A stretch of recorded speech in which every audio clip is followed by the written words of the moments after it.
Ladies and gentlemen, it is Wednesday, November 19th, 2025, and here's what's coming up on the ON Report today.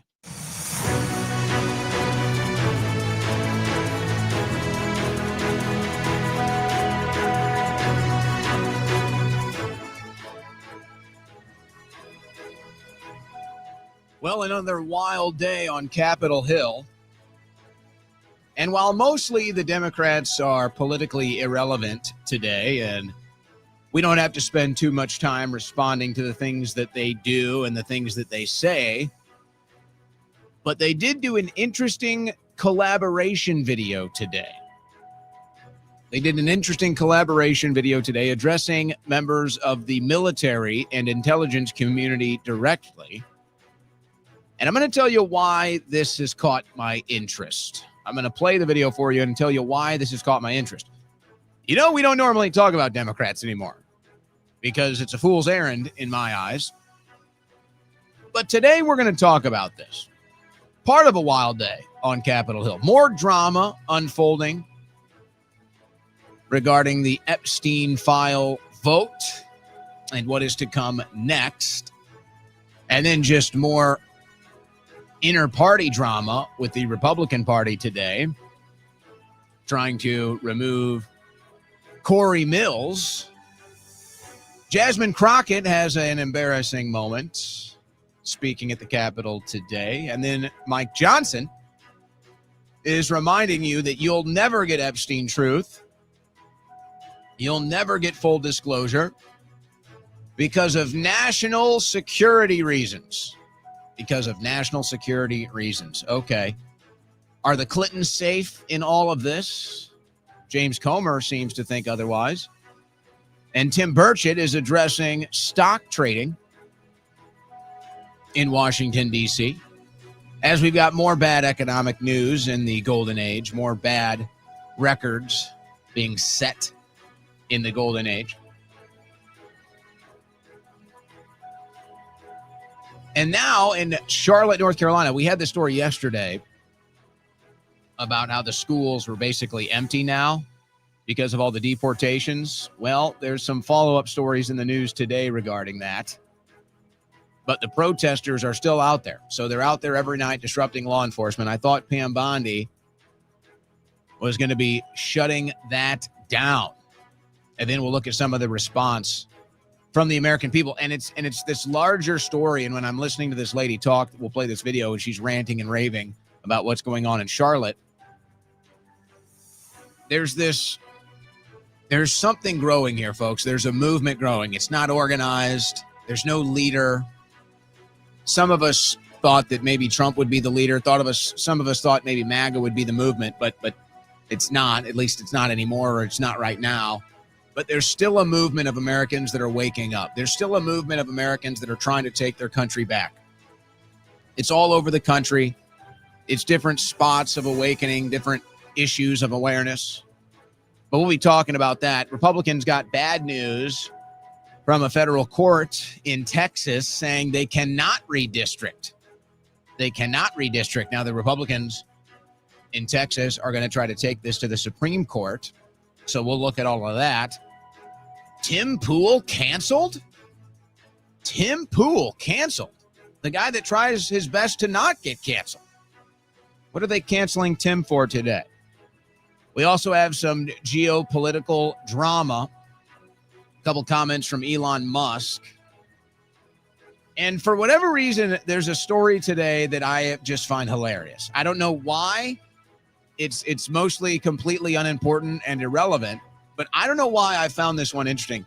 Have you been following the Olivia Newsy drama?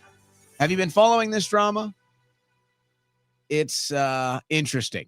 It's interesting. It's entertaining, to say the least. It's hilarious. So wait till you see the most recent developments in the Olivia Nuzzi drama, which comes out of nowhere when she has this massive piece featured in the New York Times and she's talking about RFK Jr. Well, now there's been some new fallout. There's been some new fallout in the Olivia Nuzzi drama. So we've got all of that coming up for you and more on today's ON Report. This news update was brought to you by OwenSchroyer.store, the official site for Owen Report merchandise.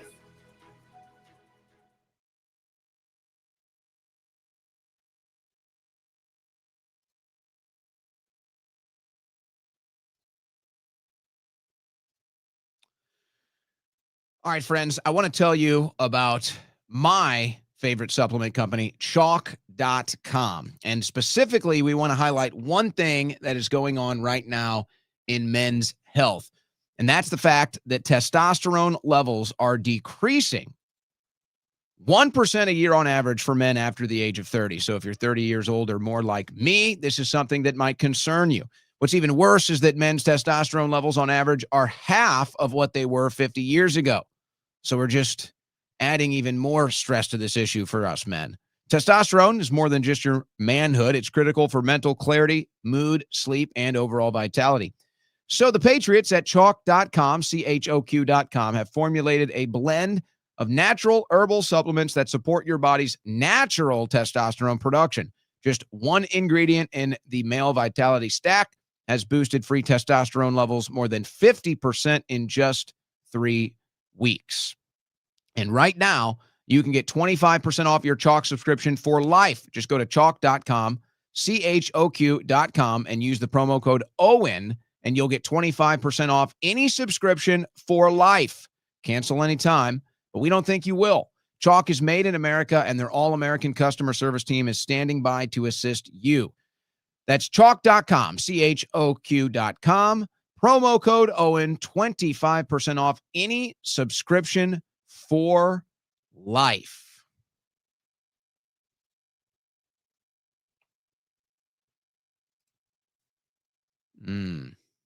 All right. Well, you know what?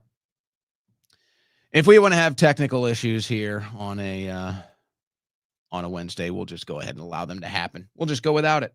On the cutting edge of news and analysis, the Owen Report with Owen Schroyer. Don't you love it when your computer just resets out of nowhere and everything just resets? It's really fun. You know, you don't ask for it. It just does it. Everybody loves that, don't you? And I especially love it when it happens right before a show. It's my favorite thing when your computer just decides to reset itself.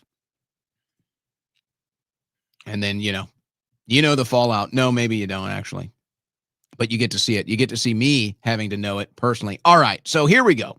Here we go, ladies and gentlemen. I want to get to the latest Epstein drama because it's just extremely offensive. And if you're a critical thinker, they tell you not even to ask questions anymore. Don't even ask questions. But if you're a critical thinker, how can you not be asking the question? How can you not be asking the question of how the Epstein files, or making sure that we don't get full disclosure, making sure that we don't get the full Epstein files, how does that implicate national security? You think that would be something most people would ask first? It's like, how does this guy, this financier, moving around money for billionaires, maybe illegally, how does this guy that's a known pedophile, how does this guy using Maxwell to recruit women, how does this guy with the island, the sex island, with the temple and everything else, how does this guy with the Zorro Ranch and the cloning and everything else, how does exposing this guy implicate national security? How does exposing this guy and what he was doing and who he was doing it with, how does that bring up a national security concern? Wouldn't you like to know? And I'd say to Speaker Johnson, I'd say, if you're going to say that, if you're going to claim that the Epstein files is a national security concern, and you're not going to give us what we want, okay, so maybe you at least owe us an explanation of how the files are a national security concern. Because you have to understand, we the people, the peons, the people that you look down on, the people that you think are stupid, we the people are just a little confused. We're just dumb voters after all. What do we know? We're not the hoity-toity, holier-than-thou political class. You guys are so much better than the rest of us. Your integrity, your standards, your morals. Obviously, you guys are the You guys are the shining beacon on the hill of humanity. That's how everybody looks at our politicians. You guys are the best of us. So pardon me, just the scum of the earth. Pardon me, some lowly American. Pardon me. Pardon me for thinking too much. Excuse me if I am a little confused here. You have to understand that our brains are just not as powerful as yours, Speaker Johnson. So you're going to have to explain this to us. We're just a little confused. We're told it's a hoax. We're told it's a Democrat hoax. Then we're told it's a national security concern. We're told that the Democrats are holding back the release, but it was actually the Republicans holding back the release. We had the Trump campaign and members of the administration talking about the importance of the Epstein files and how he was a foreign agent and all of this stuff. And then we're again told it's a hoax, and then we're going to get it, and then we're not going to get it. We're just a little confused. And maybe that's how you like it. Maybe you want us confused. Maybe you want us swirling in the wind. Maybe that's the case. But that's kind of how we feel. So if you could just explain to us how the Epstein files are of national security concerns, I think that might help. It might help. Because right now, it just looks like a pathetic excuse. Or it looks like, oh, Jeffrey Epstein was an intelligence asset being used to blackmail the most powerful people in the world. I don't know how else I'm supposed to interpret that. And I find it funny. I find it funny that this word conspiracy theory is being thrown around again. They don't want the conspiracy theory wing of the Trump movement. I guess that's you and I, the critical thinkers out there, the independent minds, us conspiracy theorists. They don't want the conspiracy theory of the wing corrupting MAGA. Now, of course, the insinuation here is that what? Jeffrey Epstein is just a conspiracy theory. There's nothing to see here. So I'm seeing this floated around. We must purge the MAGA movement of our conspiracy theory wing. The wacky conspiracy theorists, you know, the ones that were right about everything. And I have to say, if I must, and I must interrupt myself, wouldn't you want to go with the people that get things right? And I find it funny. All of the people that got behind Trump and said that Trump would win in 2016, those are now the ones that are being cast out again. Those are now the ones that are being told they don't know anything. Those are now the conspiracy theorists again. And I'm just sitting here like, you know, all of you people that want to be the thought leaders again, all of you people trying to control the narrative and gatekeep and everything else, you are the ones that keep getting it wrong. We are the ones that keep getting it right.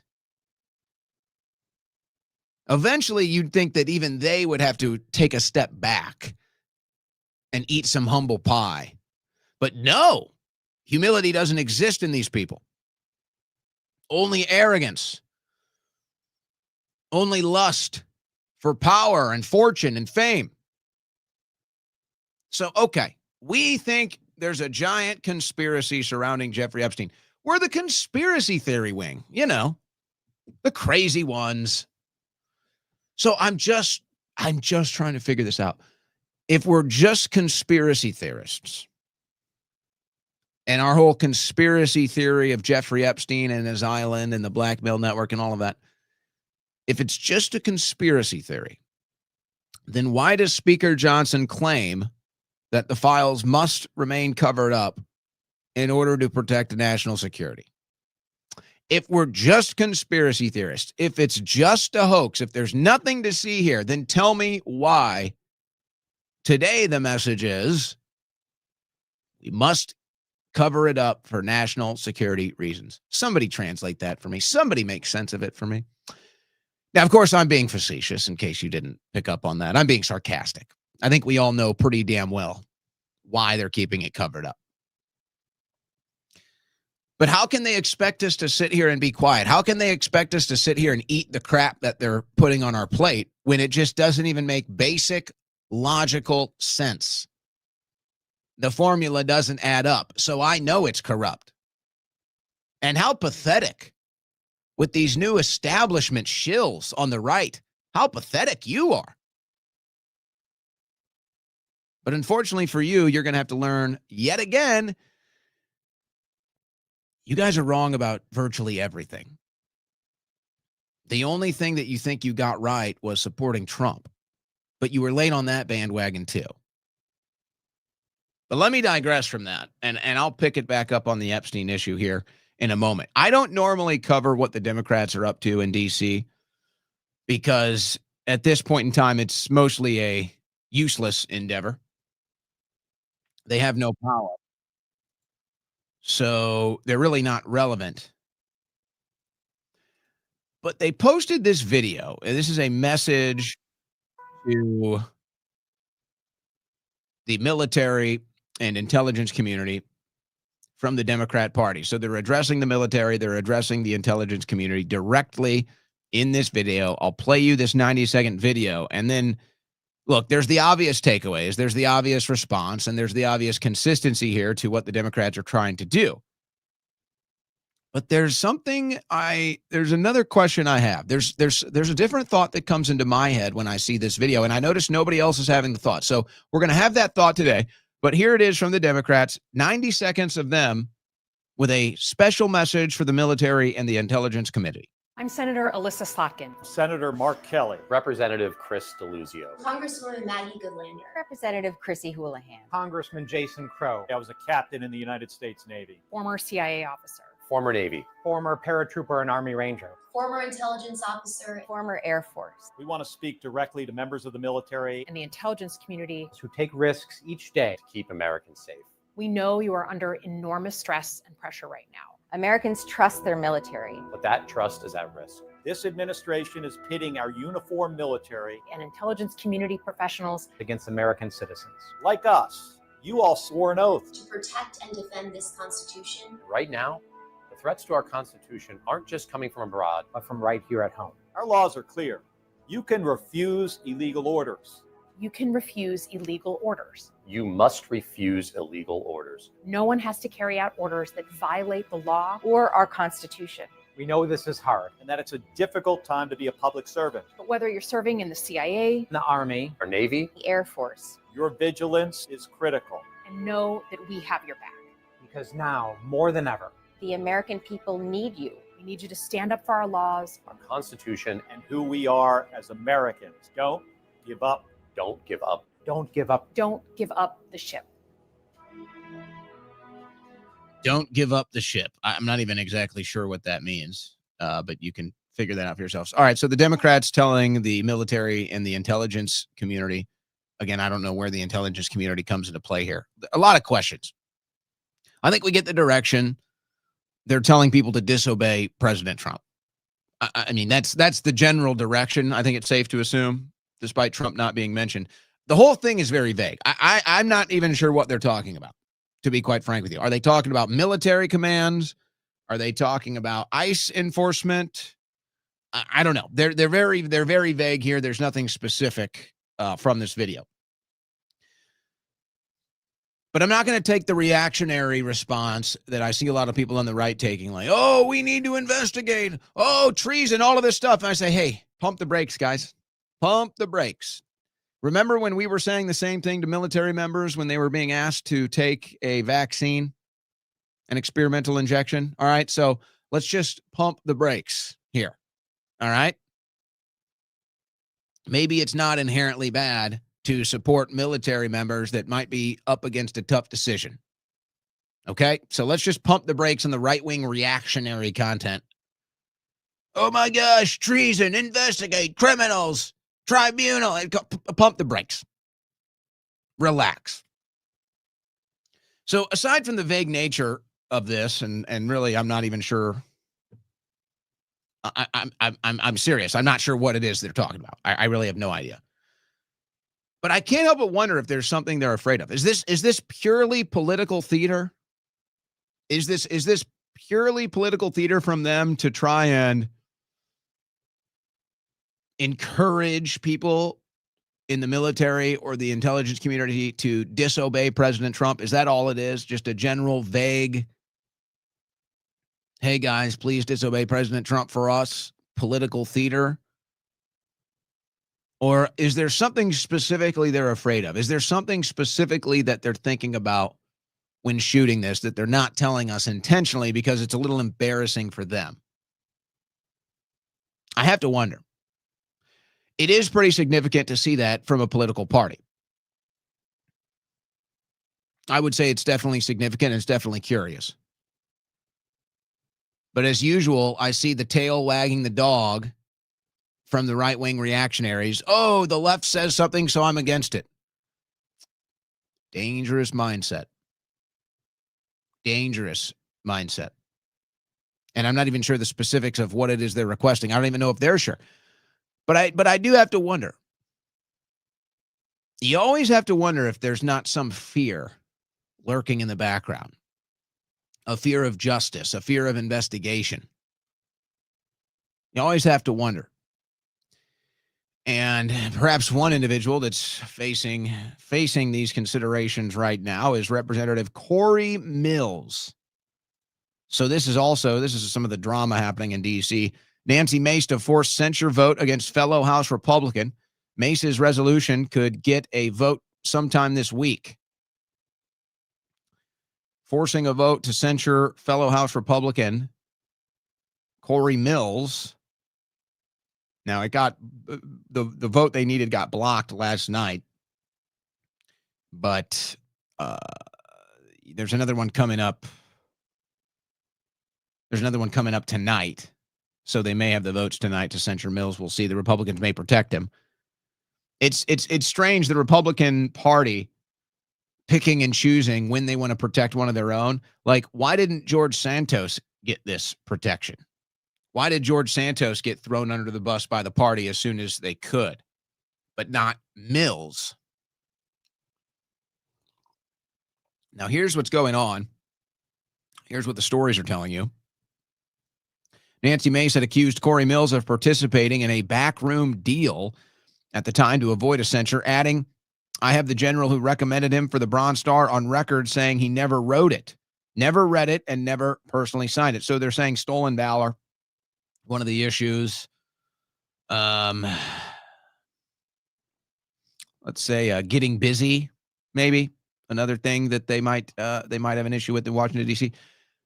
And he has a bit of a history that's made the media there. So the record,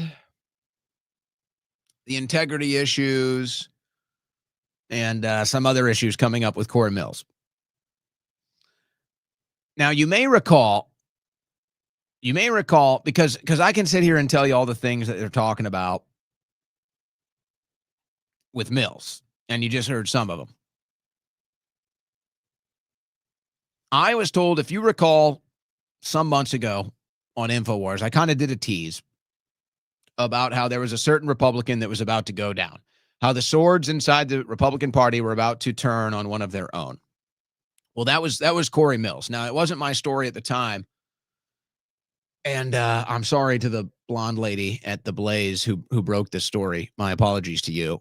She had the exclusive, and there were a couple others that knew it was coming, so they kind of clued me in. But what I think is what's interesting about this to me is that Mills seems to really be involved in some of the let's say DC political party culture. Okay.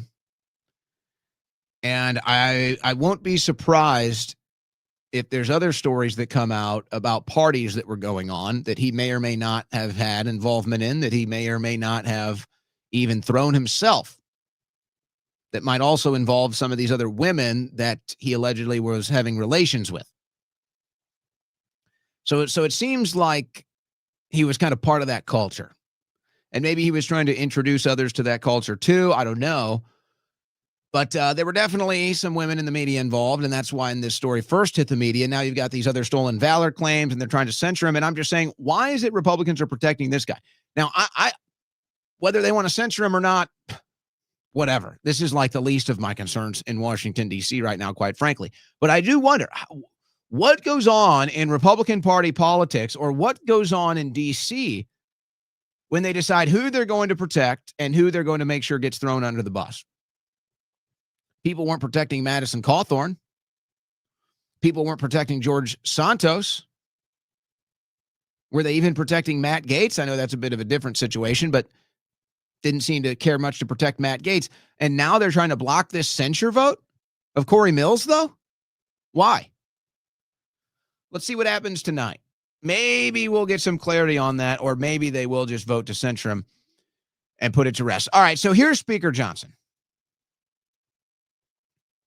Here's Speaker Johnson. Speaker, are we going to get the Epstein files? All right. Number 5, national security concerns, okay? The discharge requires the Attorney General to release within 30 days, quote, classified information to the maximum extent possible.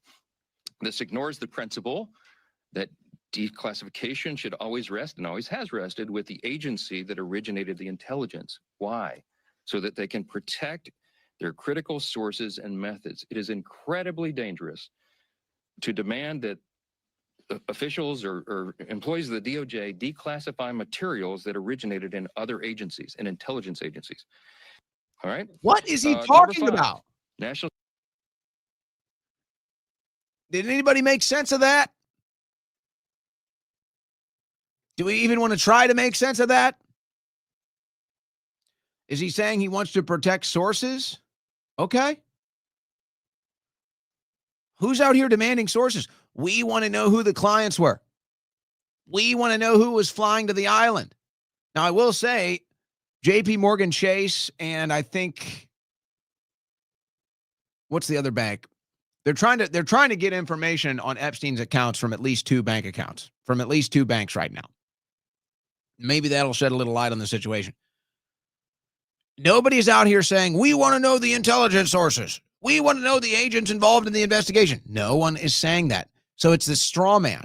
We can't release the files because of sources. Sources for what? What are you talking about? Sources for what? What is it that we're talking about here? Who is Jeffrey Epstein? What?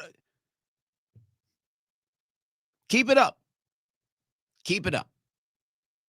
Keep it up and watch the approval ratings tank. Keep it up and watch trustworthiness of this administration tank. Keep it up and watch the trust level factor for the Republican Party continue to tank. Keep it up, guys. Keep it up. You can't keep this deal underwater. You're not going to be able to subdue this. And the more you talk and the more you try to cover it up and the more you make nonsensical statements like this, the worse it looks. And I'm starting to reach a conclusion that they're just never going to give us anything. They're never going to give us anything. We're going to continue to go through this charade. They'll repurpose old files like Pam Bondi has already done. And anything significant, anything substantial, anything that would actually move the story along is going to be kept from the public. And then they want to say, why won't the conspiracy wing of the MAGA movement shut up? Well, golly gee, I wonder why. Epstein is a hoax, or we can't declassify because of national security concerns. Which is it? There seems to be a contradiction here. It's not adding up to us peons, Speaker Johnson. I know you're basically royalty and we're just the bottom feeders out here, but it's not making sense to us. We're not that dumb. So then it's like, okay, let's just reach our conclusion.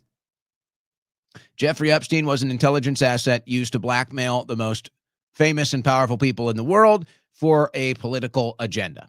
There it is. There it is. That's the conclusion. That's what you're trying to cover up. That it could be the web that unweaves the entire criminal network that runs the planet. It could be a loose thread that reveals an entire group of billionaire and pedophile elites that have sex slaves and who knows what else. So you are covering it up. But at Harvard, Larry Summers, who is stepping away from his role because of this hoax, because of the hoax, he's stepping away from his role, folks, the Epstein hoax. So he had to address Harvard and talk about how he's stepping away.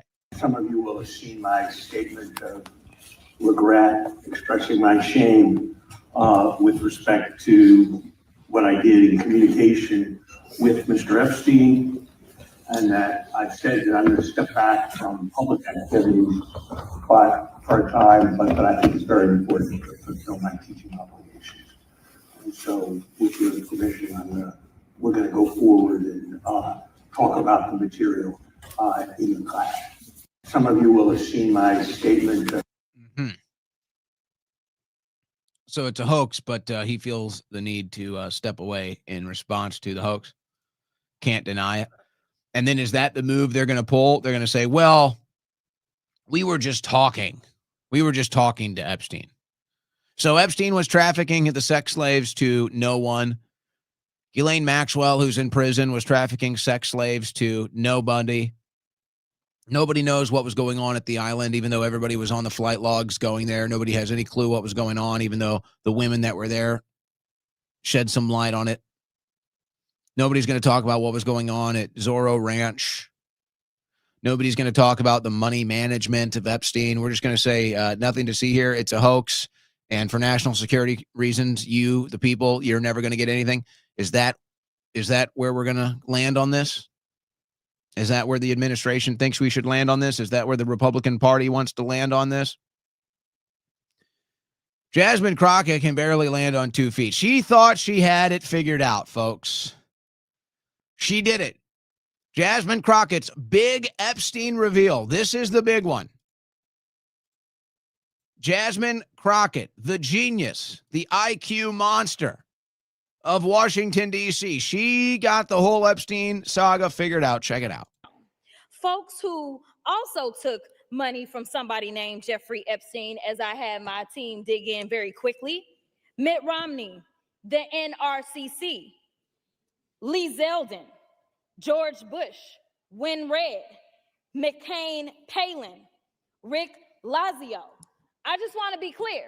If this is the standard that we're going to make, just know we're going to expose it all. And just know that the FEC filings, they are available for everybody to review. This is absolutely ridiculous. You just... Wow, guys. Crockett nailed him. She nailed him. Taking money from Jeffrey Epstein. But there's a twist. There's a twist, folks. Lee Zeldin responds, yes, Jasmine Crockett, a physician named Dr. Jeffrey Epstein, who is totally a different person than the other Jeffrey Epstein, donated to a prior campaign of mine. No relation, you genius. Poor Dr. Jeffrey Epstein. You got to change your name, man. I mean, now you have to change your name. So some doctor, some poor soul that just happens to have the same name as a prolific pedophile. And Jasmine Crockett, she's got it all figured out. She brings this and rants and raves on the floor of the Capitol, and she's got the wrong guy. She had the wrong guy. So then you have Stacey Plaskett, who got caught messaging Jeffrey Epstein, apparently getting advice from Epstein during the Trump impeachment hoax. So she got caught communicating with Epstein. By the way, how did Epstein get a phone prison? Did he get a booty phone? Did he get a keister phone? How did Epstein get a phone that he was texting Plaskett? Why aren't people asking these questions? So listen, now Plaskett is forced to address it. And I got a text from Jeffrey Epstein, who at the time was my constituent, who was not public knowledge at that time that he was under federal investigation. And who was sharing information with me. Oh, Now, I heard recently, and I got a text. Why isn't Plaskett being censured? Why isn't Plaskett being investigated? Sharing information with you? What information? How did you get the phone number? How did he get a phone? We're asking the real questions here on the Owen Report, folks, that nobody else is asking. How did Epstein get a phone that he could text with? How did Plaskett get the number of what I can only assume is a booty phone? Yes, it's exactly what it sounds like, folks. Did Epstein have a keister phone? And how did he get it into solitary? Was he getting cooperation with the guard? Boy, that's some big implications, isn't it? If he had cooperations from a guard to get a phone, am I missing something here? And then Plaskett gets the number? And she's texting Epstein? Communicating with Epstein for what now? What did you say it was? Hold on, Plaskett. Tell me again. Sharing information with me. Sharing information with me. Sharing information with you. What information was Epstein sharing with you? What? How? Okay. We're just going to let that one fly. All right. Now, you may recall, we had a bit of a laugh about this a couple weeks ago. It was hilarious. You may recall they had pulled, in fact, I'll pull the story up right here. They pulled some fabric from Adolf Hitler's couch. Okay. I'm sorry. This is what they did. A couple weeks ago, they studied a piece of fabric cut from Hitler's couch. Okay. They decided to do this, more than half a century later. And they reached this conclusion. This was November 13th. So just a week ago. Adolf Hitler may have had a micro penis and just one testicle. DNA analysis shows. And this was from the fabric that they cut from the couch. I don't know who came up with the genius idea. They're standing around. They're drinking their Blackout Coffee.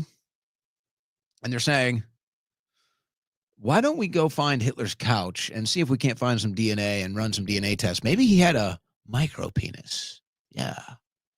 Let's run it to the press. Okay, so that's how it goes. All right, we had a good laugh. It's hilarious. We're chopping up Hitler's couches, doing DNA tests to find out the status of his male member. All right, so we're all having a good laugh, and we assumed it was a one-off. We didn't think that there would be a sequel, but there is. Now it's Epstein. What is the same New York Post? What is a micropenis? All about the condition that may have plagued Hitler and Jeffrey Epstein. Stop it. Stop it. What in the hell is going on? What in the hell is going on? Have you been reading some of this recent coverage on the Epstein Trump stuff? Folks, you realize that a lot of these people are going in here and they're literally talking about, okay, I'm sorry. They're talking about the shape and the size and everything of Epstein's member and of course Trump's member too. What are we doing? Am I in third grade? Am I in third grade here? I'm sorry. Are we talking about a child sex trafficker? What are we talking about here? Are we talking about a child sex trafficker and a money launderer for some of the most rich, powerful people in the world? Or are we talking about penis jokes? Are we talking about weenies? We're talking about weenies? Okay. So we're going to get the Hitler couch out. That's what we're going to do. Pull out the Hitler couch. Okay. What are we doing, man? What are we doing? Am I in third grade? Are we talking about one of the biggest stories with some of the heaviest implications in modern world history with Epstein and the client list? Or are we talking about weenies? What are we doing here? Well, the Clintons are getting brought up again. James Comer was on Real America's Voice, and he said this. Mr. Chairman, there are two very important people that you subpoenaed early on, or excuse me, that you asked to voluntarily cooperate. They didn't schedule their interviews. Now there's a subpoena. But Bill and Hillary Clinton, if they continue to duck you, will you take them to court? Will you try to enforce a subpoena? Will you go the Steve Bannon and Peter Navarro route? 100%. We're going to go that route. We expect to hear from Bill and Hillary Clinton. Look, Donald Trump's answered questions for years about Jeffrey Epstein. Every day he gets asked questions about Epstein and he answers them in front of the American people. We've subpoenaed Republicans and Democrats. Two Republicans have come forward, Bill Barr and Alex Acosta. They did interviews and deposition, and those were tough, but they did them. They didn't back down. Other Democrats have sent letters that saying they knew nothing about Epstein, which would hold in court if something ever comes out that they did know something, then they committed perjury there. But the Clintons have never responded. They're the one group in this investigation that's never had to answer questions in front of a credible reporter, and they've never certainly answered questions from attorneys or members of Congress. So we expect the Clintons to come in, or I expect the Clintons to be met with the same fate that Bannon and Navarro were met with when the Democrats were in control. By the way, Bannon and Navarro both went to prison. You know, it's interesting. The one thing he says about Trump answering questions in front of the American people forever. Yeah, well, he's kind of dodged the questions, but all right, fair enough. Fair enough. How is it that we have all the investigations and everybody cooperating, all this stuff, and we have no answers? All this stuff, all the victims, all the investigations, all the cooperations, all the files, and no answers. How is that the case?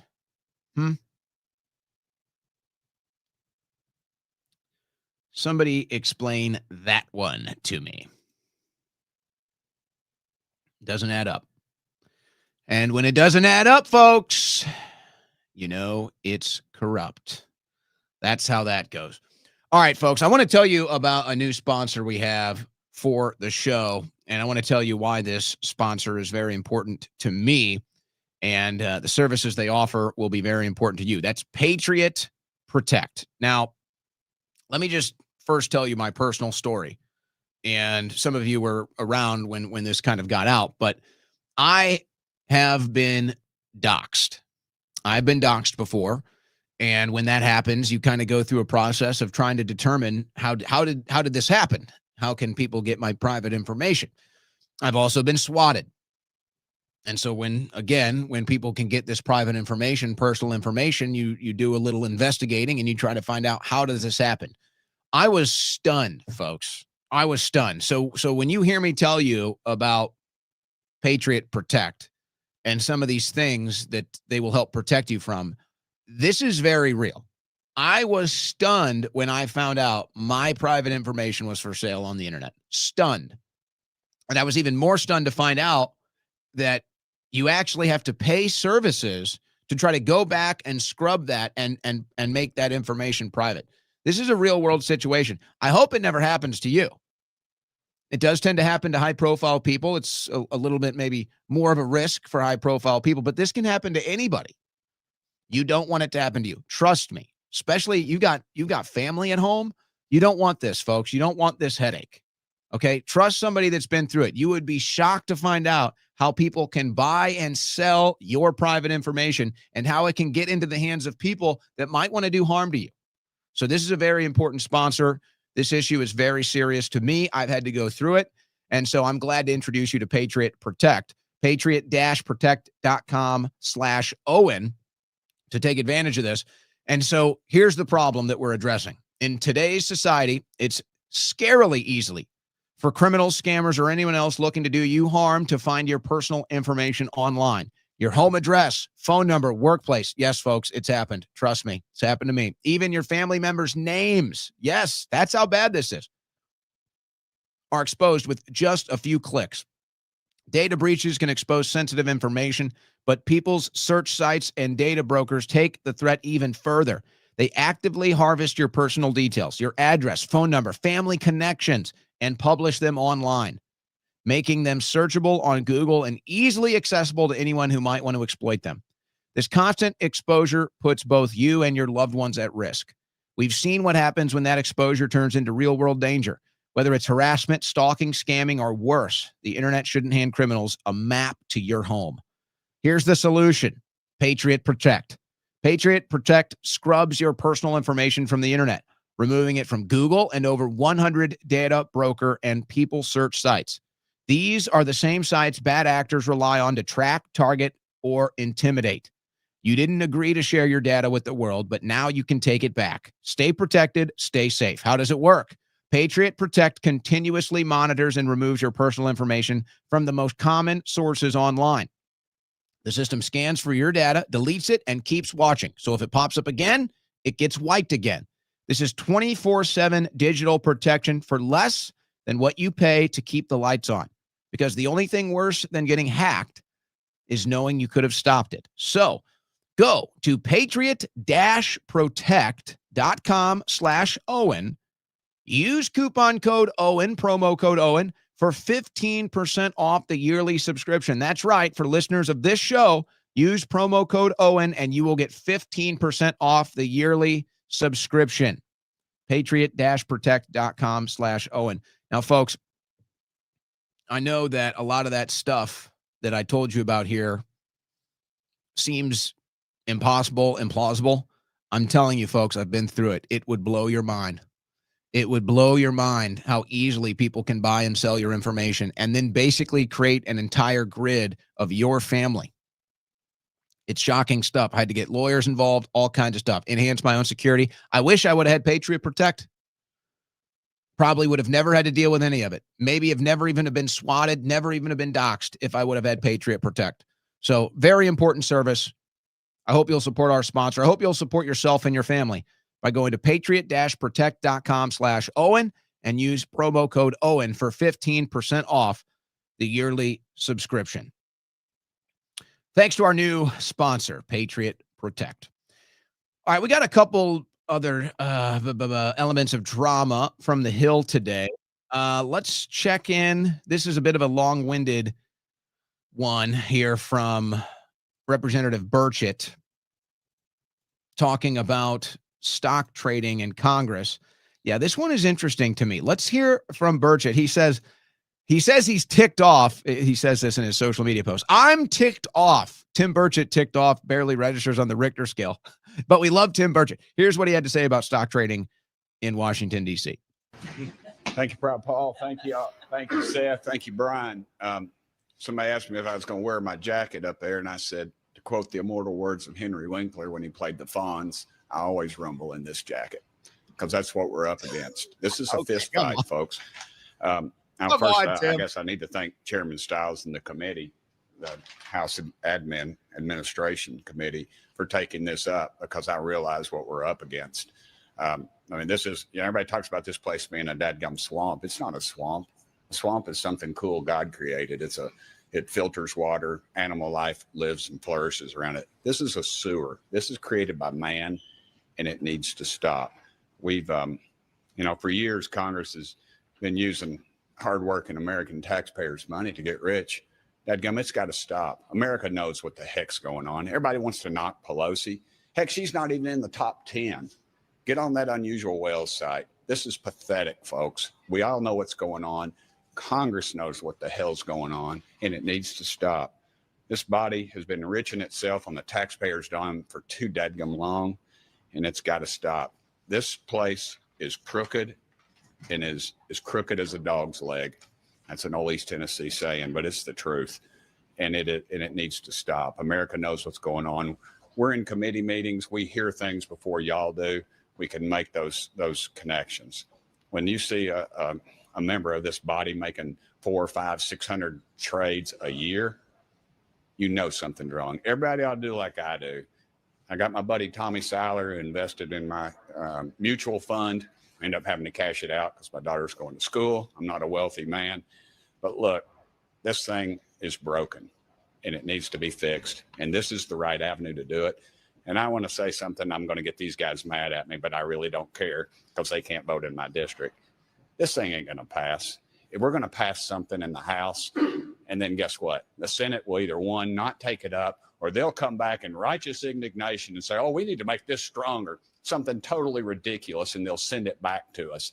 This is a scam that's being played on the American public, and it needs to stop.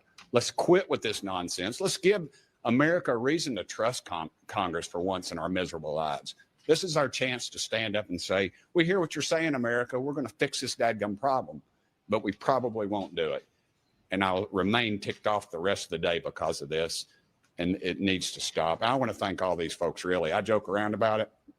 You want to talk about something that, we all working together? Dadgummit, this is the issue. This is the issue where Democrats and Republicans, dadgummit, if I can stand up here with these two, these two.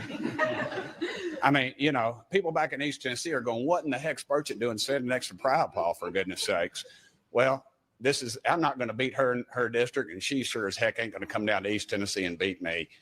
But this is an issue that America's united on. We ought to get behind this thing. You all in the press, it would make a hell of a lot of sense if y'all would put the pressure on Congress and make us do the right thing for once in our miserable lives. Thank y'all. Sorry I'm so jacked up.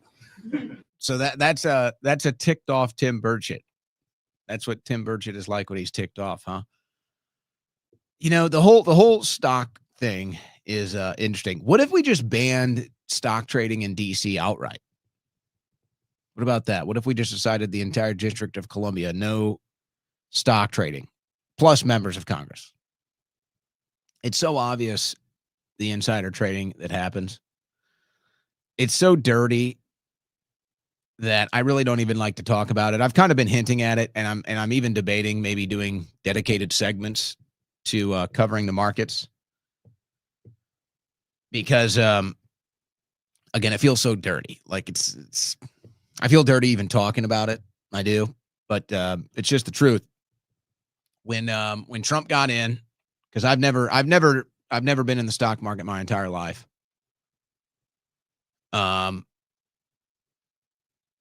But when they came out and they all said that Trump was going to collapse the stock market, I decided to bet against it. So I got into the stock market for the first time in my life, and I basically bet against it.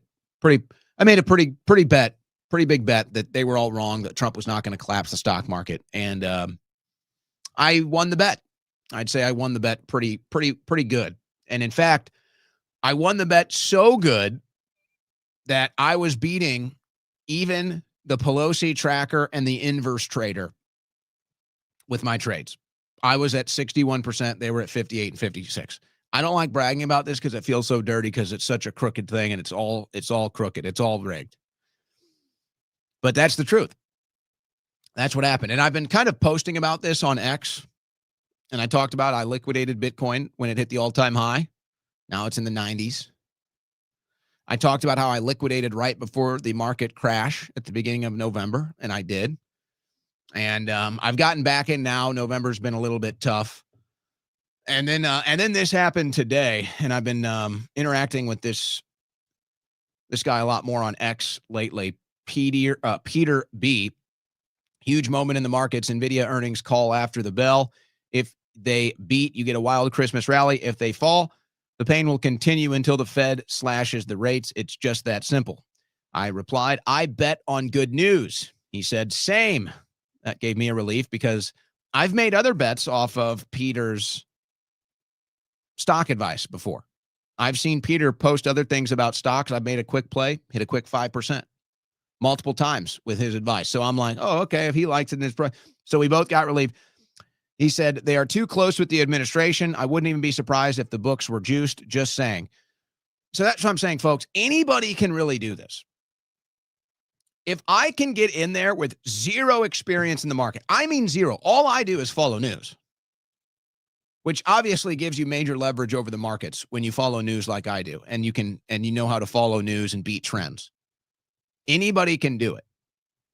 So, of course, if you're in Washington, D.C., of course, if you're in Congress, of course, if you got sources inside the White House, of course you can make huge earnings. So why is that? The whole thing is rigged. The whole thing is rigged. So it's a nice gesture, I think, to tell members of Congress, and it's probably necessary even to tell members of Congress that they can't trade, they can't be on the market. But does that really solve the problem of the insider trading? Does that really solve the problem of the rigged stock market? Not really. The whole thing is rigged. By the way, as I said, I bet that NVIDIA would come in above earnings. They did. Just got announced. They came in above earnings. And so if you bought NVIDIA this morning, you're up a healthy 3%. And I would guess that number is going to go up. I think NVIDIA is probably undervalued right now. But that was big. That was big that NVIDIA beat that. So you might get a Christmas rally. You might get a Christmas rally. So the stock market's doing great. The stock market is just doing fantastic. But the economy, not as much. And guess what? Most people aren't in the stock market. And even if you did have a couple $100 or even a couple $1,000 to put in the stock market, that's not going to be life-changing money. It really takes tens of thousands or hundreds of thousands to go in there and make a trade and make life-changing money. So it's still the haves and the have-nots. Office of CMBS delinquency rate hits record 11.8%. Much worse than the financial crisis. Multifamily delinquencies soar to 7.1%. This is commercial real estate loans on office and multifamily properties getting further bludgeoned in October. Here's your graph right here. So it's the worst it's ever been. Now, here's the problem, folks. There's no solution. There's no signs that this is ever going to come back down. People aren't renting office space anymore. More people are working from home than ever before. You got all this commercial real estate and no buyers. So maybe this one is not as much a sign of the bad economy as it is towards the workplace shifting from offices to home. But yet this will affect the larger economy because these delinquency rates of these office mortgages are skyrocketing.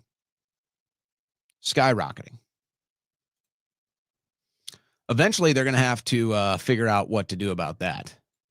Eventually, they're going to have to address that and try to get that under control.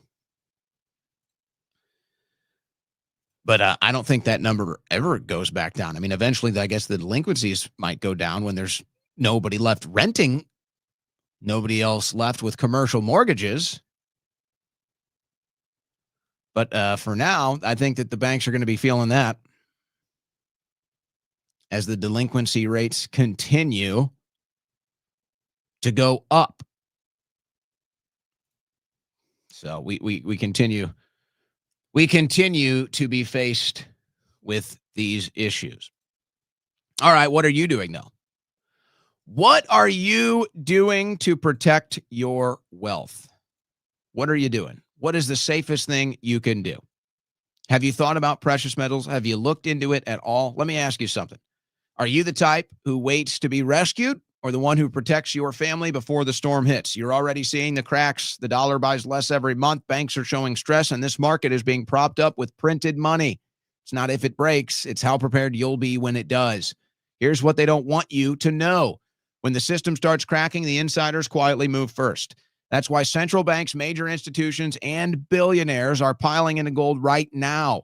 And that's why I have partnered with Allegiance Gold. When paper markets burn or the market falls, gold and silver don't. They're yours, not the government's, not the banks, not Wall Street's, yours. Allegiance Gold has been around for nearly a decade and is trusted by over 7,000 clients nationwide. It's relationship-driven, A+ with the Better Business Bureau, 4.9 stars from real clients, transparent, and they focus on educating you first. Right now, they're offering up to $5,000 in free gold and silver with qualified investments. Whether through your 401k, IRA, or savings, they make it simple to move into something real before the next reset. So call 844-790-9191. That's 844-790-9191. They'll be happy to answer your questions. Or go to protectwithowen.com. That's protectwithowen.com. Protect your wealth and your freedom because no one else will. You're listening to the Owen Report on the Win Network.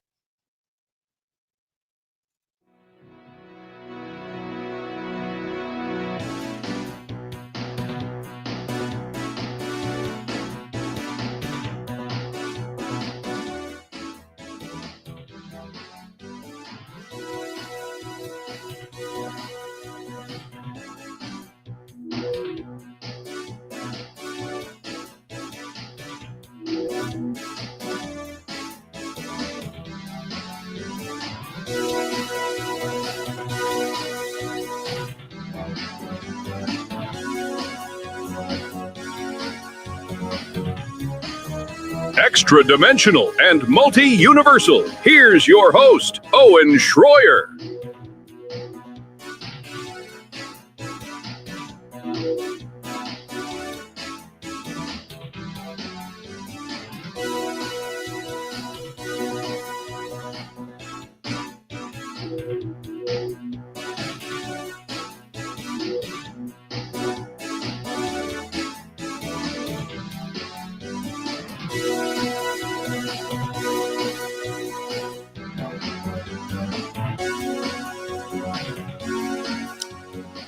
All right, so there's been a lot of drama in Charlotte, North Carolina. We covered this yesterday, how it would appear about 15% of the public schools were filled with illegal aliens. And now that the deportations are happening, or they're just not showing up for class in fear of the deportations, schools are a lot, shall we say, less trafficked.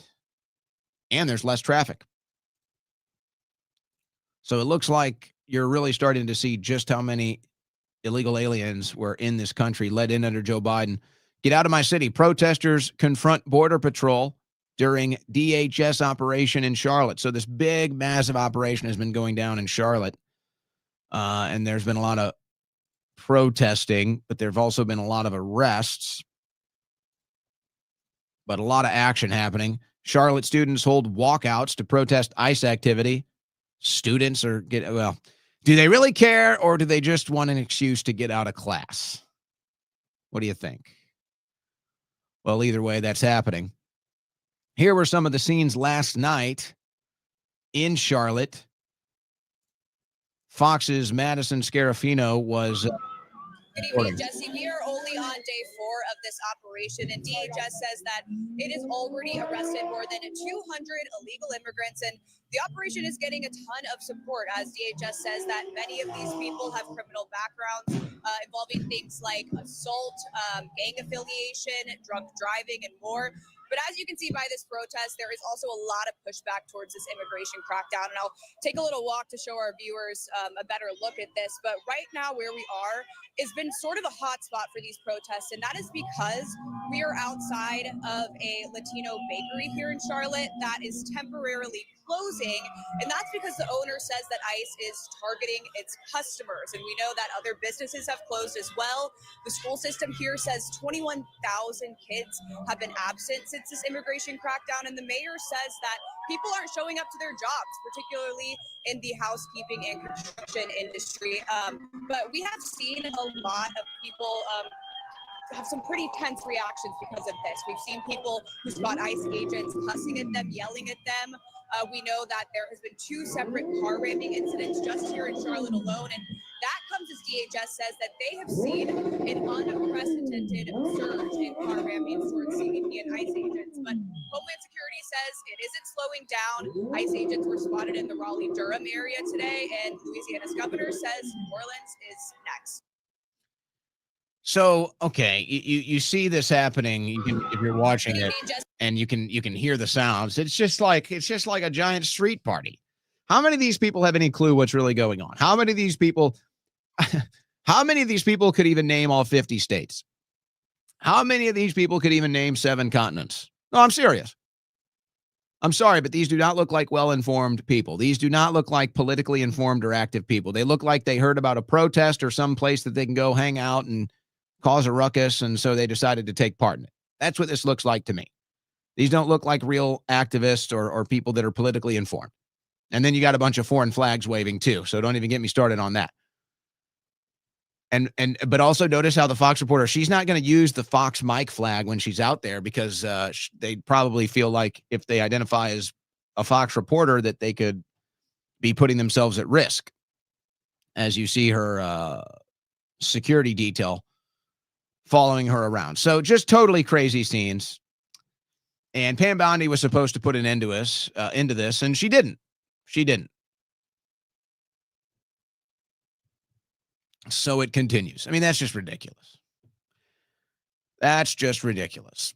Hey, I'm not the one that said we were going to go after the funders and the organizers of this stuff. Pam Bondi did, and she didn't do it. All right? So I don't want to hear about, but don't you support their right to free speech? I'm not here to talk about free speech as an issue here. These people have every right to protest. Okay? I'm not the one that said we are going to go after the organizers and the funders of these left-wing protests that turn illegal, turn violent, and turn terroristic. Pam Bondi said that. She hasn't done it, and so they're still out there behaving like that.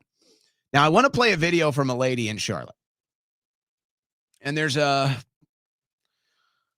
unidentifiable thing happening right now that I think this lady expresses. And because of the polarized world that we live in politically in America, we are kind of missing this story. So let's hear from this lady watching all this happen. And then let me tell you the developments that are going on that people are kind of missing because they're not really right or left directionally. They're just people waking up. Where's the outrage for the Americans? Where's the outrage for our American children?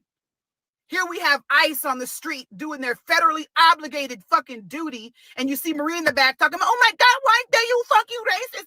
Why are you taking him? You take him as a family. Fuck your family. What about my family?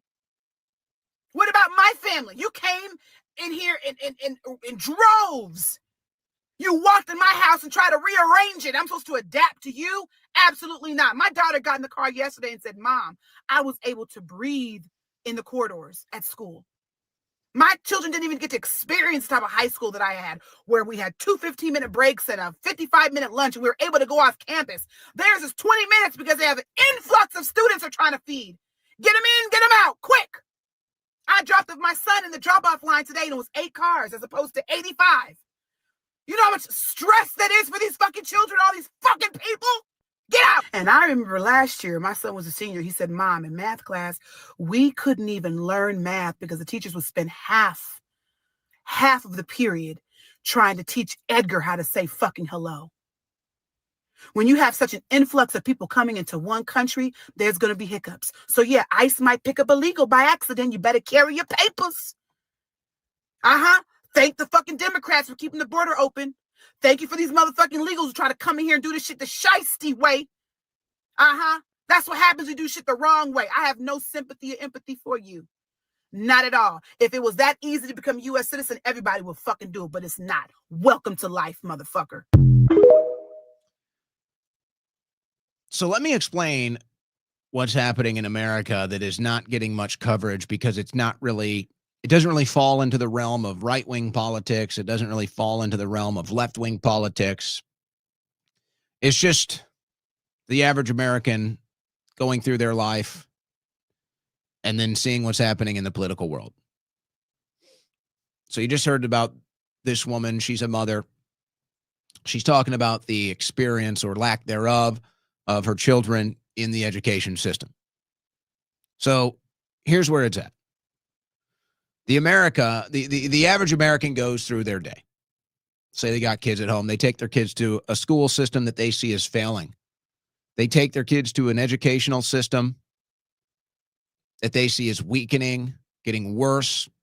Maybe now they're not even confident if their child is going to be happy or healthy or safe in these learning environments, in these schools.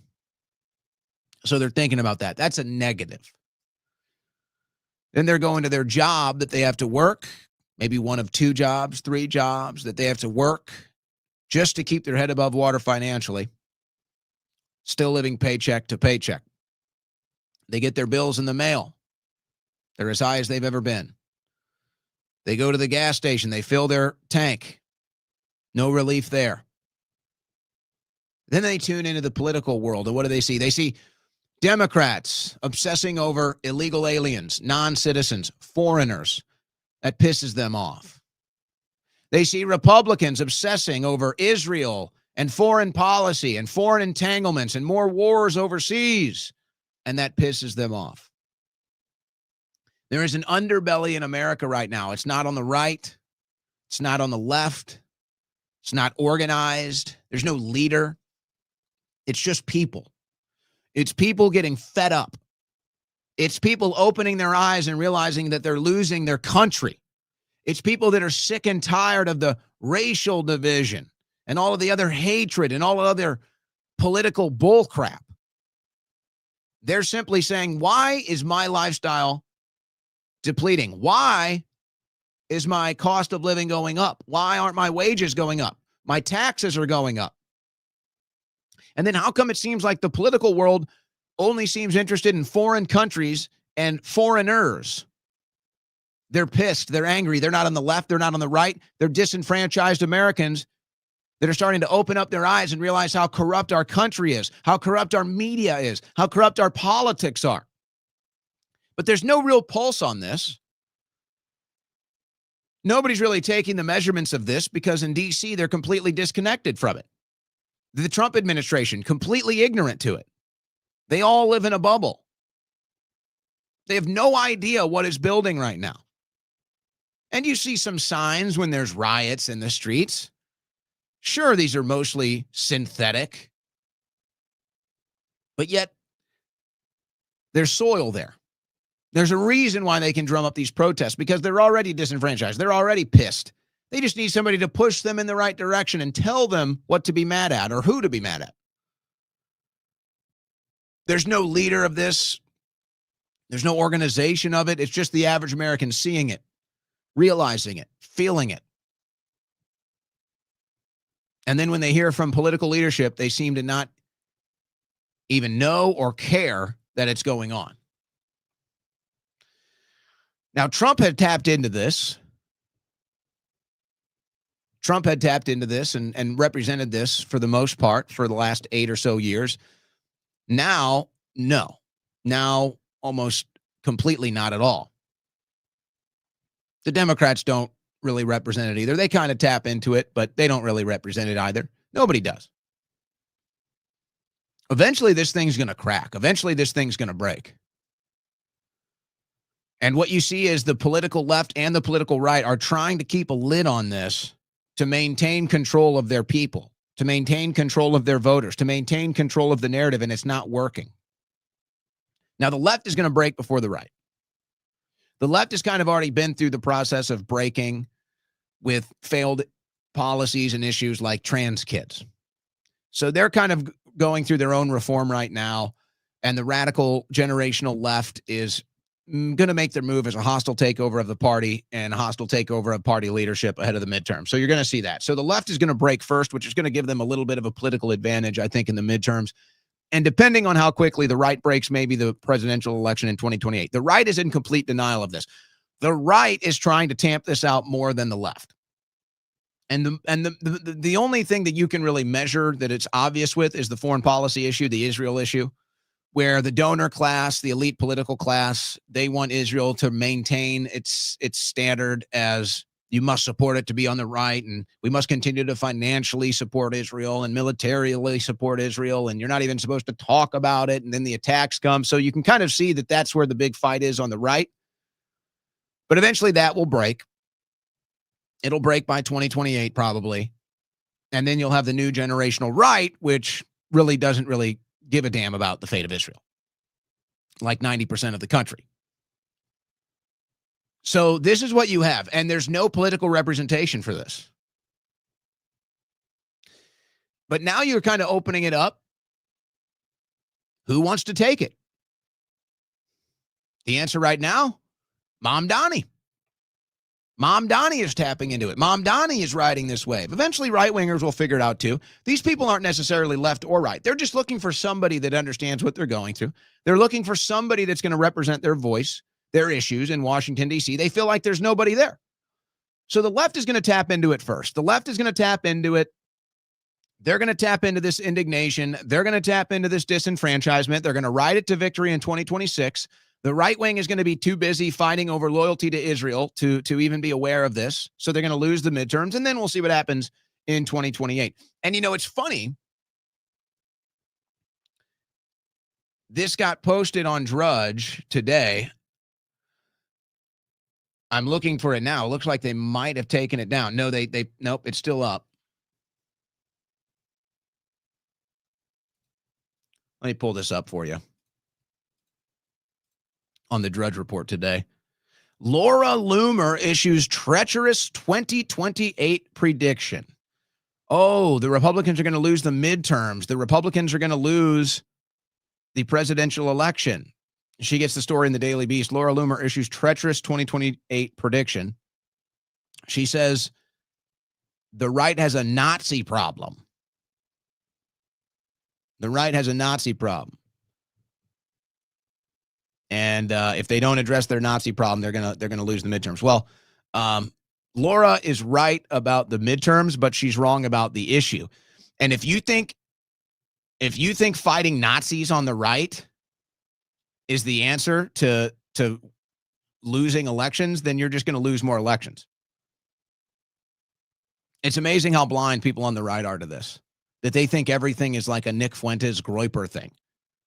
No, these are Americans that don't like our foreign policy. These are Americans that don't like all the foreign entanglements. These are Americans that want to put America first. These are Americans that are suffering and see politicians that don't give a damn.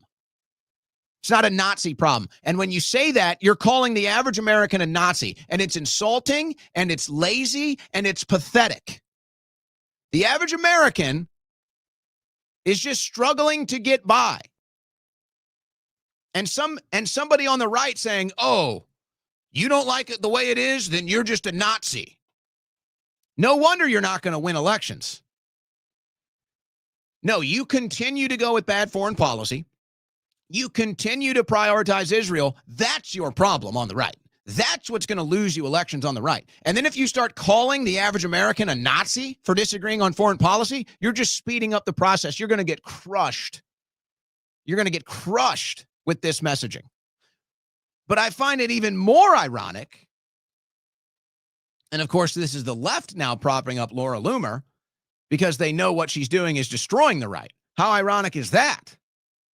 It's like, in case you were wondering, do you wonder why the left is propping up these messages? Because they see that it's hurting the right. But let's remember. Let's go back. Let me find an exact date if I can. Let's go as far back as we can.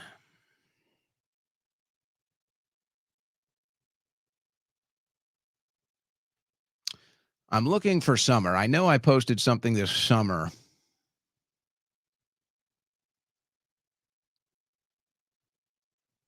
Well, we've got this one.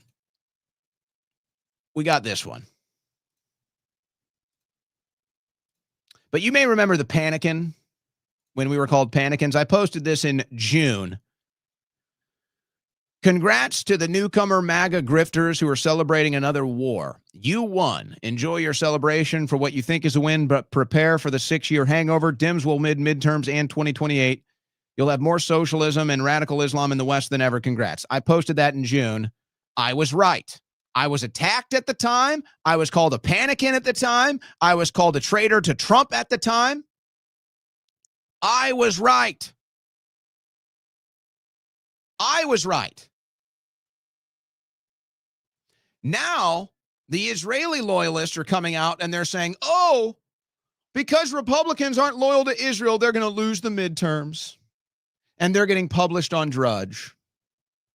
Even though we warned you first, we told you Mamdani would win. We told you the Democrats would win the 2025 elections. We were right about everything. And now they want to come in and ride the coattails after we were proven right and try to change the narrative. Well, hey, if you want to win and And if you want to listen to people who continue to be proven right time after time, if you want to continue to listen to people that are on the cutting edge of political news and analysis, then you're going to tune in right here and you're going to be ahead of the curve. But if you want to continue to lose, elections, be behind the curve, and be totally wrong on the narrative, then you can listen to Laura Loomer. And you can listen to the others out there that think this is a Nazi problem or think that it's not bad foreign policy or overt in-your-face support of Israel that's causing this massive fallout on the right. If you want to pretend like the Trump administration is doing the America First agenda that everybody voted for, then you'll continue to lose. But this is just showing you how disconnected the DC establishment right wing is. This shows you how disconnected the DC right wing media apparatus is, that they still don't get it. And now that they're finally seeing the trend that they're losing badly, now that they finally see the trend, now they're panicking. But they're saying, oh, no, it's because we have Nazis. Good luck with that. Now, what have I been talking about? I've been talking about how the reason why some of these individuals on the right can't say anything negative about Trump is because they're dependent on Trump. They need President Trump. They've made an entire personality, online persona. Their business model is all reliant on Trump. Here's a perfect example. Now, I like Scott Jennings on CNN. I play his content quite a bit. He's fine, but he's a perfect example. Scott Jennings' new book is all about Trump. Do you understand? Do you really think that you can get fair and honest coverage from somebody in the media whose personality is based off of Trump, whose persona is based off of Trump, whose business model is based off of Trump, whose profit is based off of Trump and MAGA, writes books, sells merchandise, has their name? Do you really think you're ever going to get fair and neutral and balanced coverage from somebody who's dependent on President Trump for their own career? Of course not. Of course you're not. And that's part of the problem. These people are so connected at the hip to Trump that they're dependent on Trump now. So even though this administration has gone completely off the rails, even though the approval rating is tanking, even though they're not doing what we voted for, and there's been a disaster after another with this administration, they'll never be able to say it because they're dependent on Trump. They're dependent on Trump because they sell Trump merchandise. They're dependent on Trump because it's their entire online persona. They're dependent on Trump because without access to the administration, without access to Mar-a-Lago, without access to the White House, they'll have nothing. This is why you can't find fair coverage in so many quadrants of right-wing media now, because they're all dependent on Trump, and so they'll never report anything that might even be construed as negative. By the way, I met this lady, and I forget her name, and I found her on X recently. She follows my account. It'll be in this story. You may remember this. Texas woman pens book using Trump tweets. This is from 2018. Now, I used to see this woman all the time at rallies. She actually published multiple books. I have them somewhere here at my home library. But she called them just the tweets. And I think there were 2 or 3 volumes of this. But she published, huge Trump fan. Here she is right here. Sweet, nice lady. A Houston area woman has created a book titled Just the Tweets, President Donald J. Trump's Historic Collection of Tweets, Volume 1. Trisha Hope is her name. So here's my point. Trisha here, one of the biggest Trump supporters you can find, loves President Trump, supported him through 2016, 2020, 2024. I've seen her at all the rallies, talked to her, whole story. And even she can be honest about the negatives she's seeing. Even she can be honest about how this administration is letting her down. What is my point of telling you this? Well, some people can put, how should I say, truth, honesty above loyalty and dependency, like Trisha Hope, while others can't. But the other point is, anybody that's trying to pretend like the approval rating going down isn't real. Anybody that's pretending like Trump isn't disenfranchising and letting down a large portion of his voters, they're just not being honest, folks. This is a very real phenomenon. Many Trump supporters are totally disenfranchised. Many Trump supporters are sick and tired of this administration. Many Trump supporters feel that Trump has sold them out and has turned into a traitor. That's an organic thing. That's really happening. And you can sit here and claim it's bots online. And you can sit here and claim it's Qatari paid, all these other, you can sit here and claim it's Nazis. You're just wrong. You're just wrong. And you're in complete denial. And as long as you exist in this world of denial, the entire world is going to come crashing down on you because it's not real. It's propped up by your own lies. It's propped up by your own misconceptions. It's propped up by your own laziness to not even look around and see what's really going on. The whole thing is going to come crashing down, folks. And this crash out from the right wing on the foreign policy issue is going to be nothing compared to what will happen if the Republicans get smoked in the midterms. Because the right-wing establishment is going to blame everybody who didn't go along with the foreign policy. The right-wing establishment is going to blame everybody who didn't join the Trump cult. The right-wing establishment is going to finger wag and finger point at everybody that just didn't sit around and spew the slop and the propaganda 24/7, even though they're the ones to blame, even though they will be the very ones to blame for the midterm sweeps that we're about to face. Because they refused to try to get in touch with the American people. They refused to try to hear from the American people. And they stuck their foot in the ground and they said, nope, this is a Trump loyalty cult now. No room for anything but Trump loyalty in this cult now. Guess what? That's not popular. They said, no, Israel is our greatest ally. Without Israel, America falls. Guess what? That's not popular either. So it's your unpopular rhetoric and your unpopular policy that's about to tank the entire MAGA coalition and tank it into oblivion after the midterms. And then they're going to sit here and finger point at everybody but themselves because they live in total denial and they're lost in a world that doesn't exist. And now things might have just gotten worse. Now things might have gotten worse. Federal court blocks Texas from using new congressional gerrymander in 2026 midterms. Yikes. They needed this. They needed this, folks. The decision is a major blow for Republicans in Texas and nationally who pushed through the mid-decade redistricting at behest of President Donald J. Trump. Attorney General Ken Paxton said he would appeal. Now, Paxton is going to take this to the Supreme Court. I think that the Supreme Court is either going to try to not be involved with this because they don't want to be involved with this, or they'll try to at least move this as far down the line so that it can't impact the midterms. Is my guess how this goes. In other words, this is bad news. This is bad news. The Republicans needed this redistricting in Texas. They needed it. And if they don't get it, I think the odds of them winning the House just took a tank. So unlike the NVIDIA earnings report late market rally that's happening right now, if this redistricting doesn't happen, the Republicans' odds of winning the House in the midterms tank. Tank. And they're getting the identity politics involved here. GOP blasts false racism claims after judges block Texas redistricting plan. So this is hilarious from these judges. Of course, these are liberal activist judges. They're only doing this to hurt Republicans' chances of winning the midterms. Of course, that's what's going on. Republican pushback follows federal judges blocking GOP congressional map for alleged racial motivations. Isn't this funny? So now you have leftist judges that are telling Republicans, you can't redistrict based off of race, even though that's not what they did. Meanwhile, Democrats literally draw district lines based off of race. Literally.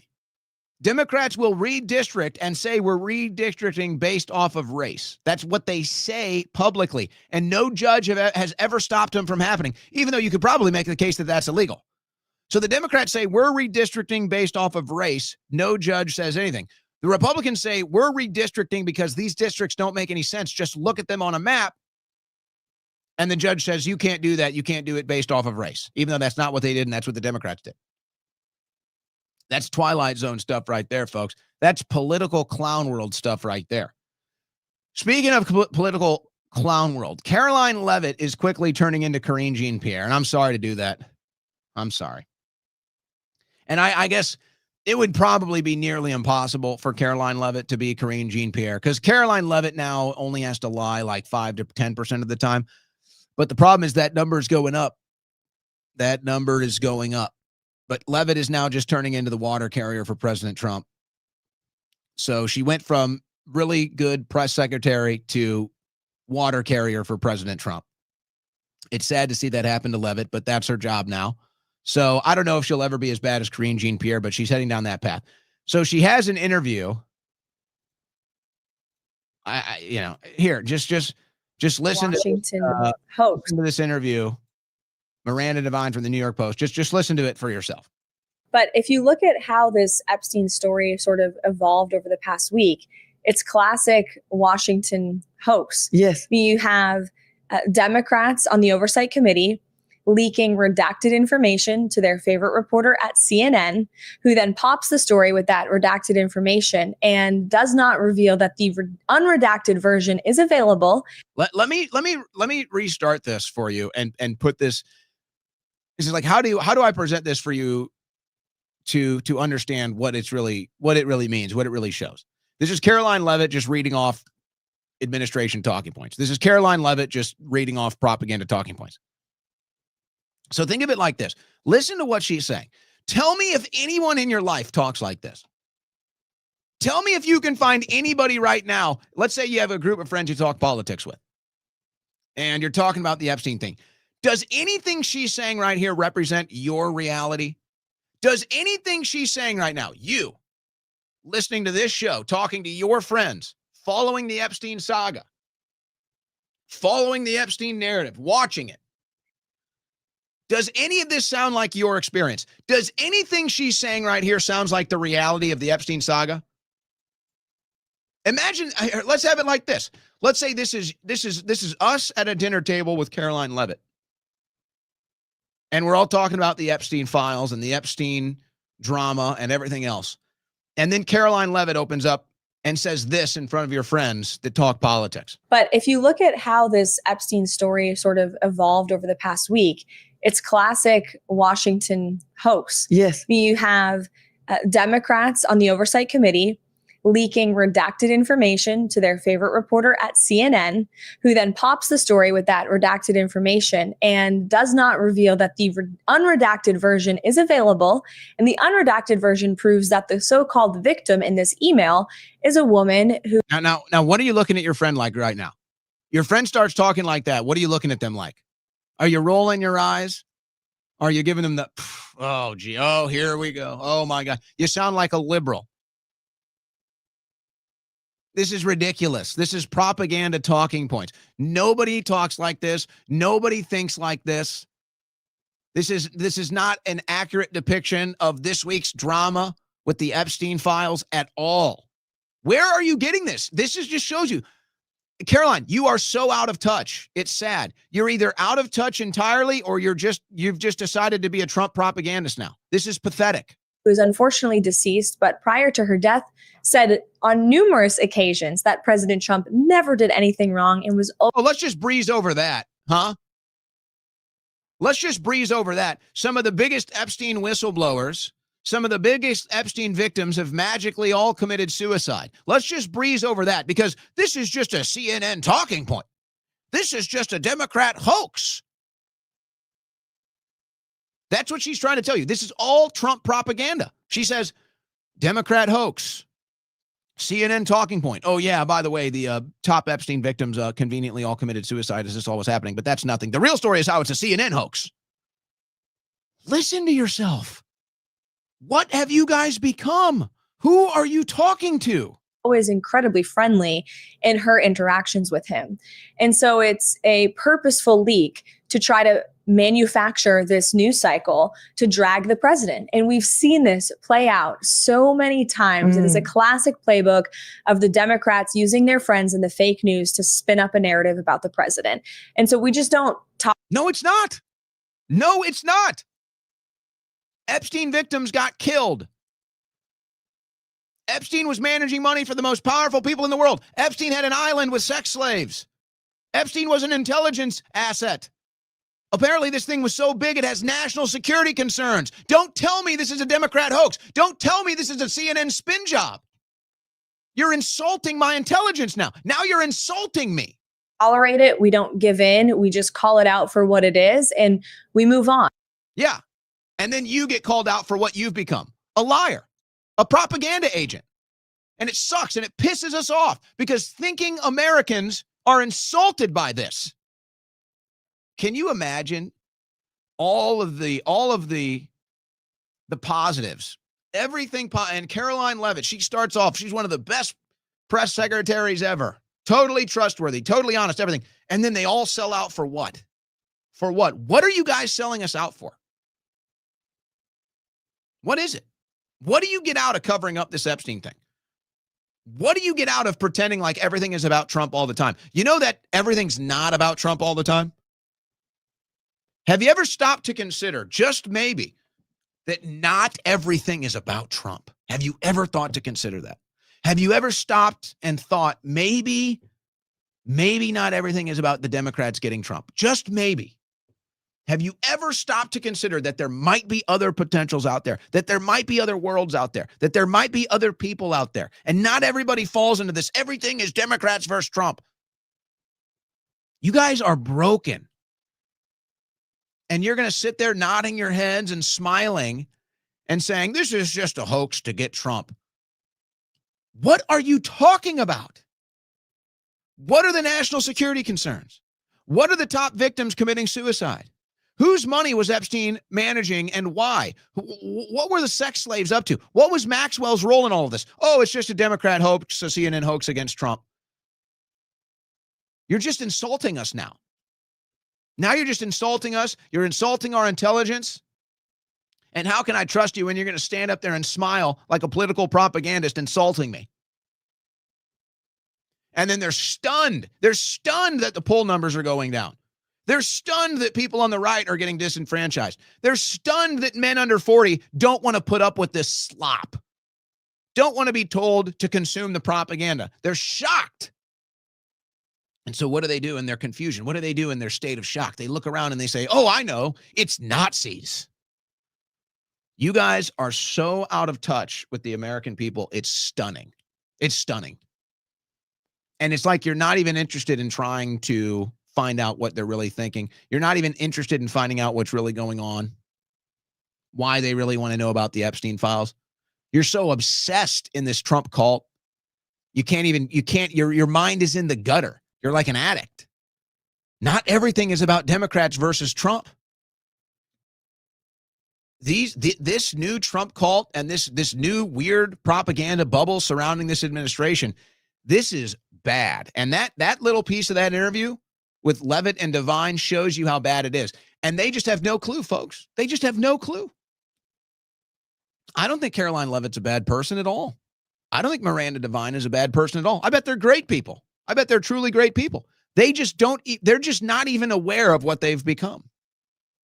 They're not even aware of it. And anytime somebody tries to come in and say, hey, this is the public perception right now, they just say, no, those are just Nazis.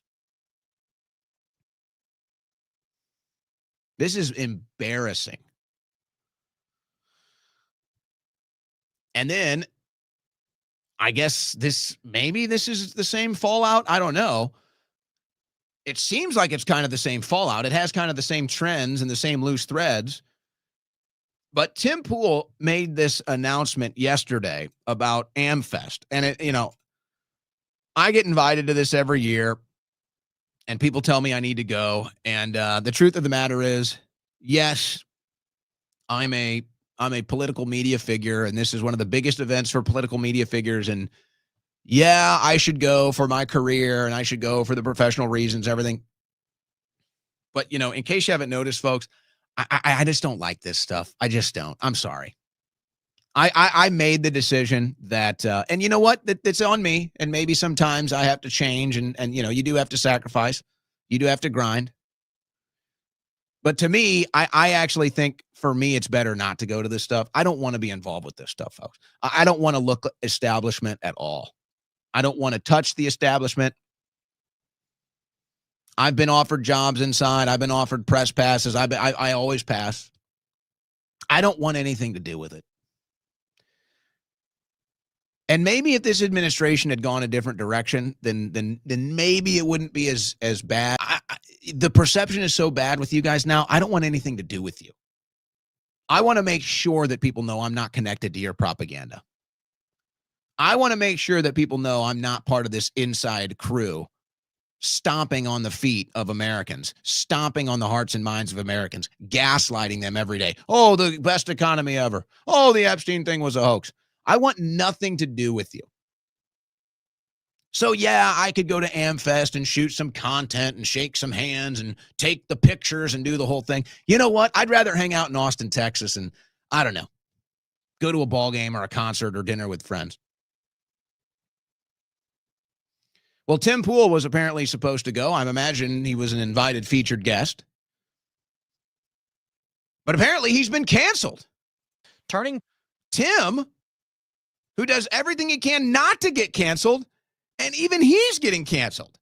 Turning Point maybe sees this. And I'll tell you my thoughts on this one.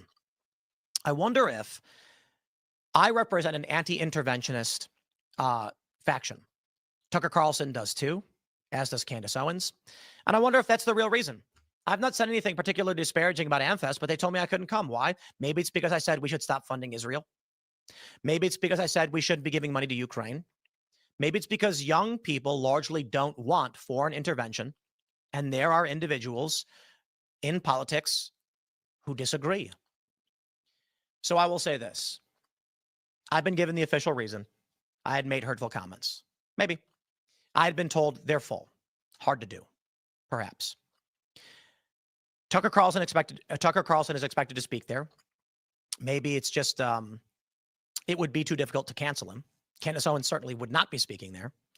But I do wonder if one of the main reasons is that there is an effort to consolidate around a pro-interventionist liberal economic order faction. The use of Tim Pool is no more. We don't need a disaffected liberal who's anti-war and anti-intervention.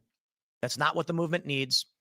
The movement needs those who are going to champion foreign investment and foreign intervention.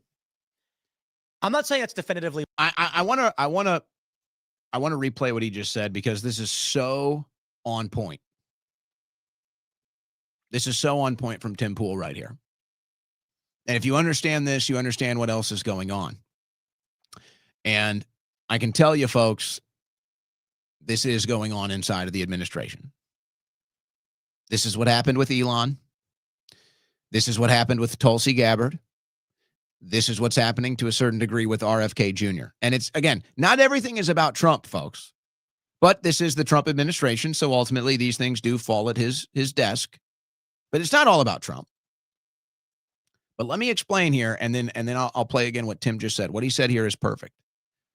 What has happened in 2024 and now into 2025 is that all of the people that were used to get political power are now being pushed aside. They don't need you anymore. They don't want you anymore. Now that we've got power, we can implement our agenda. They were never with us, folks. They never meant to make America great again. America first is just a useful slogan for them to throw in the trash when they don't need it anymore. That's what this has always been about. It couldn't be more obvious. Why do you think you got Iran strikes before deep state arrests? Do I need to go on and on and on with this? I think you get the point. Elon Musk, RFK Jr., Tulsi Gabbard, Tim Pool, you name it. Owen Schroyer. We were used. We thought we were on the same team. We thought MAGA meant something. We thought drain the swamp meant something. We thought deep state arrests meant something. We thought these were the things that we were going to run and win on and then actually get results with. So we ran on it. We won with it. And then they pushed us aside and they went right back to the same neocon policies. They went right back to the same unpopular foreign policies. They went right back to prioritizing everything but what the average American cares about and is concerned about. I think Tim Pool is spot on with this. Whatever happened to this movement in the 2024 election cycle and then into the 2025 first year of this administration, whatever happened, the purge is on. And if you're not fully on board with the bad foreign policy, if you're not fully on board with prioritizing other countries and war, if you're not fully on board with that and you're not going to get behind these messages and you're not going to get behind that narrative, you're out. We don't want you anymore. So what was the movement really about? Again, Tim Pool explaining why he thinks he was disinvited from AmFest.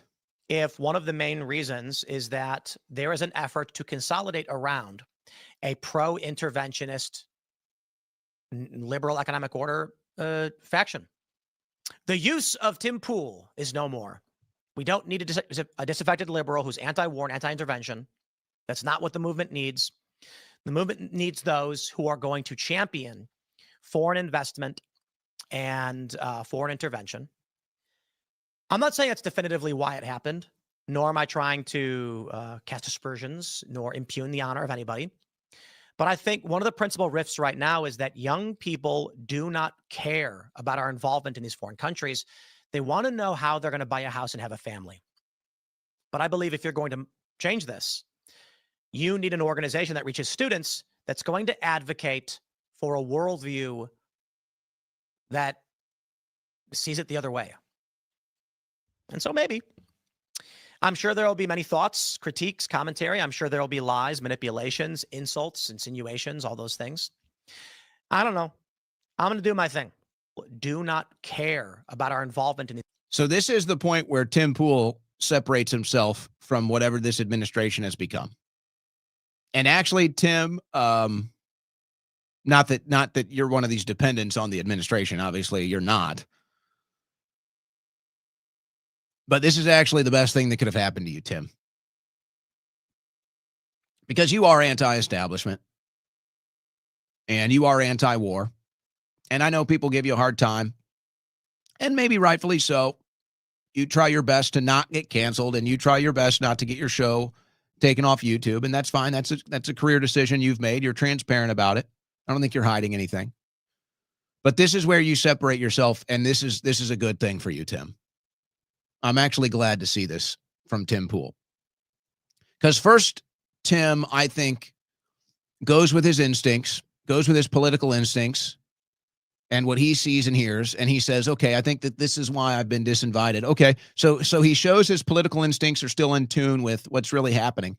Then Tim shows that he's more in touch with the average American than anybody from this administration when he says this. Trying to cast aspersions nor impugn the honor of anybody. But I think one of the principal rifts right now is that young people do not care about our involvement in these foreign countries. They want to know how they're going to buy a house and have a family. Right there, Tim. Right there. Tim Pool is more in touch with the average American than anybody from this administration.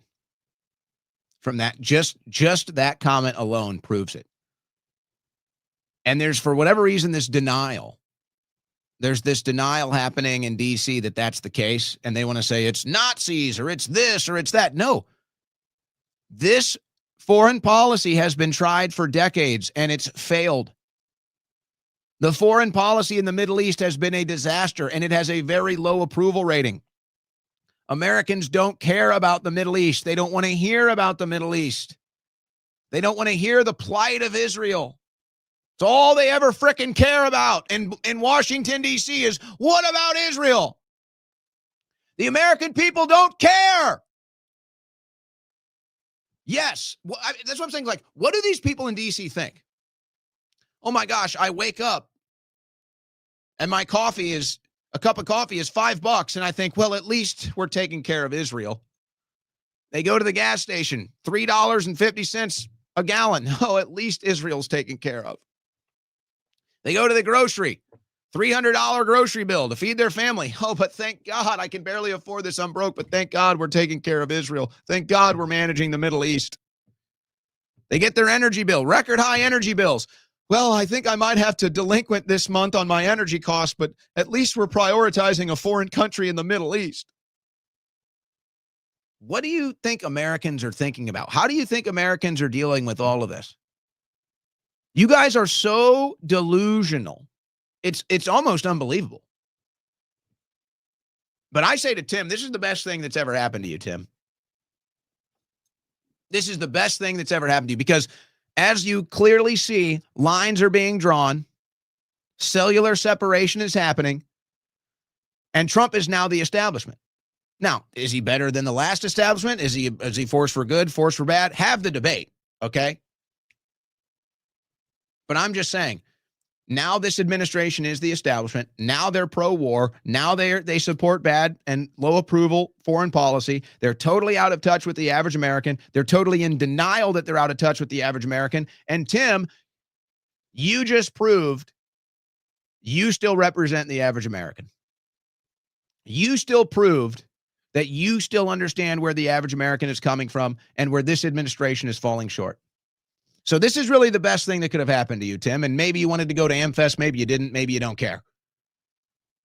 But this is the opportunity handed to you to separate yourself from this political establishment that is shoving the exact same low approval rating foreign policy down our throats that all of us are sick of. And even Tim Pool, massively successful career in media, probably not sweating a house payment. Even Tim Pool understands that's what the average American is thinking about, and that this administration and that the conservative establishment is totally disconnected from it. Even Tim Pool understands it. So good for you, Tim. Good for you. You nailed that one. You handled it perfectly, and you nailed it. So, this was another clip from Tim Pool's show recently. I'd never seen this guest before. Ryan Niehaus. America is not a melting pot. Doesn't work because America is not an idea. It's a nation. It's a people with a shared heritage and that recognize and understand that their rights don't just come from parchment, right? It's not just the Constitution. It's from God. And it's a shared belief in that creator and those specific rights that are bestowed upon them. And they come with duties, right? Yeah. And I think, for a long time, we've had this post-World War II consensus that like America is an experiment. It's a hold that thought about post-World War II, by the way. City on a hill. You had, the George Bush second inaugural address where we're going to take this to the world, right? That's a failure. Yeah. Neoconservatism was one of the most, I think, misguided and destructive ideologies that seeped into the right in just like American political history, and it's done. Yeah, and how did that happen? And who is responsible for that? Who does it benefit? Untold damage. You've lost treasure, you've lost lives, and you've lost purpose. And for a long time, people talked about America as a melting pot. Multiculturalism does not produce a melting pot; it produces a pressure cooker. The pressure cooker. What have I been calling it, folks? The Great American Pressure Cooker. What have I been calling it? Everybody's seeing it now. You're in the Great American Pressure Cooker. And who controls that foreign policy? And who benefits from that foreign policy? Well, the answer is obviously Israel. But you're not allowed to say that. You're not allowed to say that. And if you do dare make that obvious observation, you're called a Nazi. And then the Republicans see themselves dropping in the polls and losing elections, and they just blame Nazis that don't even exist. It's a clown show. It's a clown show. All right, we'll close this out. Did you guys hear about this? Some weirdness here from the Times of Israel. Jewish Parkland shooting survivor running for Congress on anti-Israel platform. What did I tell you, folks? What did I tell you about the left? What did I predict? Never doubt me, folks. Cameron Kasky, who regularly accuses Israel of genocide, will fight former Nadler aide Micah Lasher and JFK's grandson, Jack Schlossberg. He's got, he actually does like Nazi stuff. I think he's like on film doing salutes and stuff. I don't know. He's an interesting character. So this is who they got running. Two probably strong anti-Israel candidates. And then I doubt Micah Lasher is. He's probably the establishment candidate. So this is a young Jewish man, survival of the Parkland shooting, Cameron Kasky, who's going to be running on the anti-Israel platform. Now, folks, he wouldn't be doing this if he didn't know he had some backing and some support. Cameron Kasky, 25-year-old Jewish activist and school shooting survivor, has entered the race to represent one of the United States' most Jewish congressional districts on a platform that includes stopping Israel's genocide in Gaza. Kasky said in his launch video, "We need leaders who aren't going to coddle their billionaire donors, who won't support a genocide, and who aren't going to settle for flaccid incrementalism." Now, he is far left on some issues like Medicare for all, abolish ICE. But he's running on an anti-Israel platform and stopping Israel's genocide. Now, obviously, they can't call him an anti-Semite because he's Jewish. So how are they going to handle that? How are they going to handle as prominent left-wing liberal Jews start running on the anti-Israel platform with the Democrat Party? I'm just curious because you know, everybody you disagree with is an anti-Semite. Everybody that you have a foreign policy debate with is an anti-Semite. Well, what happens when left-wing Jews don't like what Israel's doing either? What are you going to call them? I'm just curious. I'm curious to find out. I'm interested to find out. I'm going to be following this. What are they going to call Cameron Kasky for daring to run on an anti-Israel platform? But aside from that, folks, what did I tell you? Never doubt me, folks. What did I tell you? Told you it was happening. Told you the new generational left decided they're going to make their moves ahead of the midterms. And I told you they're going to test the waters on the anti-Israel platform. And they're going to run on it, folks. And I'm going to tell you, some of them are going to win. Some of them are going to win. And this could be a major bellwether race. If Kasky can, because he's obviously the underdog here. Kasky's obviously the underdog versus JFK's grandson and versus Nadler's aide, Lasher. So Kasky's obviously the outsider. He's obviously the underdog here. If he pulls it off by running on an anti-Israel ticket, anti-Israel platform, watch out. Watch out. You guys think it's bad right now, the political commentary on Israel from the right? Wait till the American left realizes that they can win elections on the anti-Israel platform. You got another thing coming, and you really misplayed your hand because now you've ostracized the people on the right that you have a political disagreement with on foreign policy. Now you've insulted people on the right. You've called them Nazis and anti-Semites just for having a foreign policy disagreement. So how do you think that's going to go? You think they're going to come to your aid?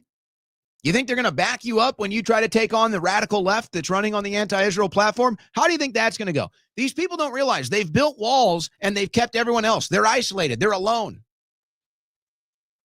They've built all these walls. There's more people on the outside. But in their hubris, in their arrogance, in their ignorance, they have no idea what's coming. And I've been trying to warn them. I've been right every step of the way. I get insulted. I get blacklisted. Everything else. But I just keep being right. Now, this is going to be a major bellwether race. But the signs are all there, folks. The signs are all there. The new generational left is moving. They're going for a hostile takeover of the party. They want to do it ahead of the midterms. And then they want to take control of policy ahead of the 2028 presidential election. It's all happening. It's all greenlit. It's only going to intensify. And if Kasky can pull off this upset, watch out. Watch out. Because right now, the Democrat Party ticket, even with the radical left taking it over, they're not going to run on an anti-Israel platform. It'll be part of their politics. It's not going to be the top thing. But if Kasky can pull this off, and the measurements are it was the Israel issue that pulled it off, now the Democrats will make that a top issue. And they'll lean into it, and they'll absorb votes from the right that people on the right cast out and insulted that are now just going to do a protest vote against the jerks and the gatekeepers and the foreign loyalists on the right. You guys way overplayed your hand, and you played it too soon. And you're going to learn the hard way. By the way, another one of those Parkland school shooting survivors has been making news lately. But I went back and I saw this. Harvard rescinds offer to Parkland survivor after discovery of racist comments. Now, obviously, I'll say this before I read them. Obviously, when he said this stuff, he was a young man. And obviously, he has changed his opinion, if it was even an opinion at the time, other than just a dumb young kid talking. But he's obviously changed his opinion on this time. But I'll explain that. Kyle Kashuv is his name. You may remember him. He was supposed to go to Harvard.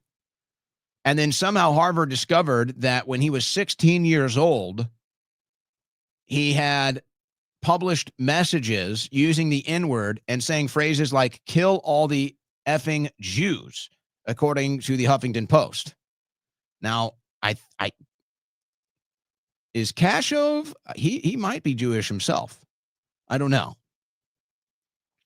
But anyway, so it just shows you how crazy these things are. Now, it was my understanding that Kashuv recently came out in a very pro-Israel way and was kind of getting under the side of the neoconservatives in a recent debate. And then he took his account private for obvious reasons. So I was trying to go back and look at what Kashuv has been saying lately, because I just remember him popping up supporting some of the neoconservative stuff in these debates. And then I went to double check and his account went private. I think we all know why. So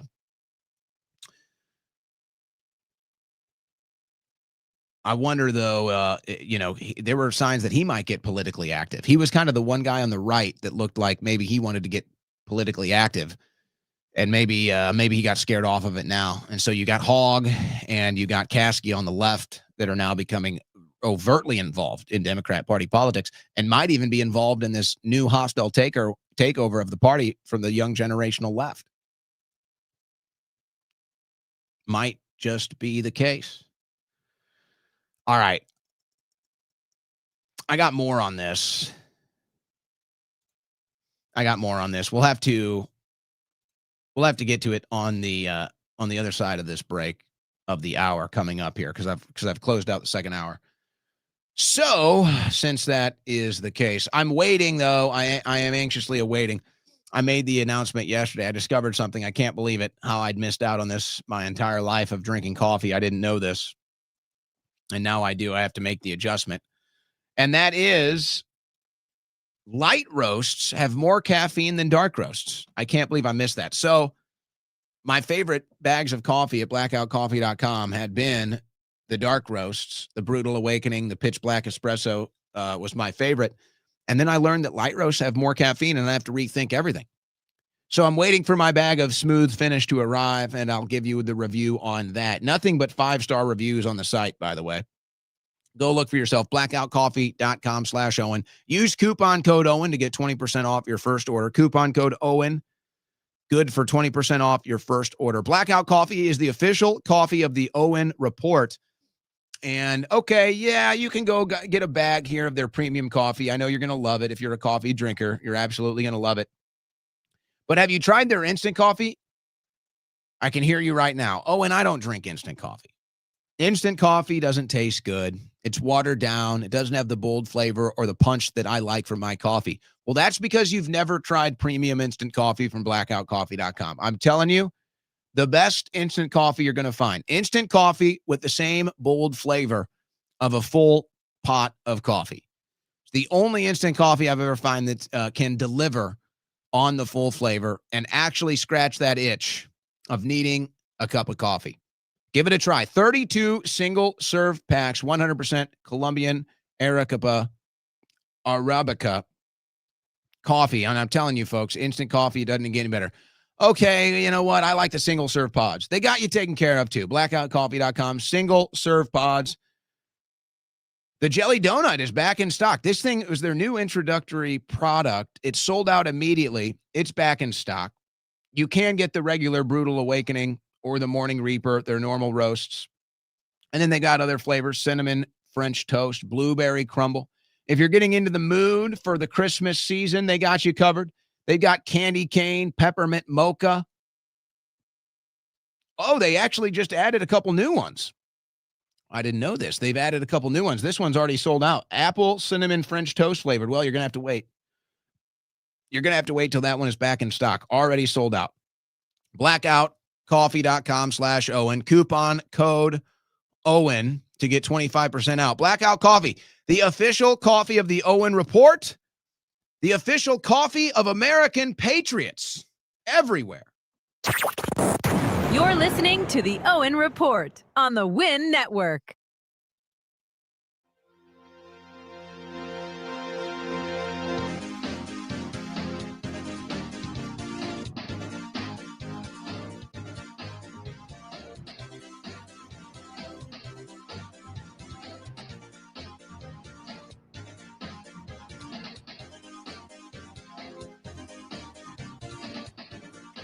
It's the fastest 3 hours on the internet. It's the Owen Report with Owen Schroyer.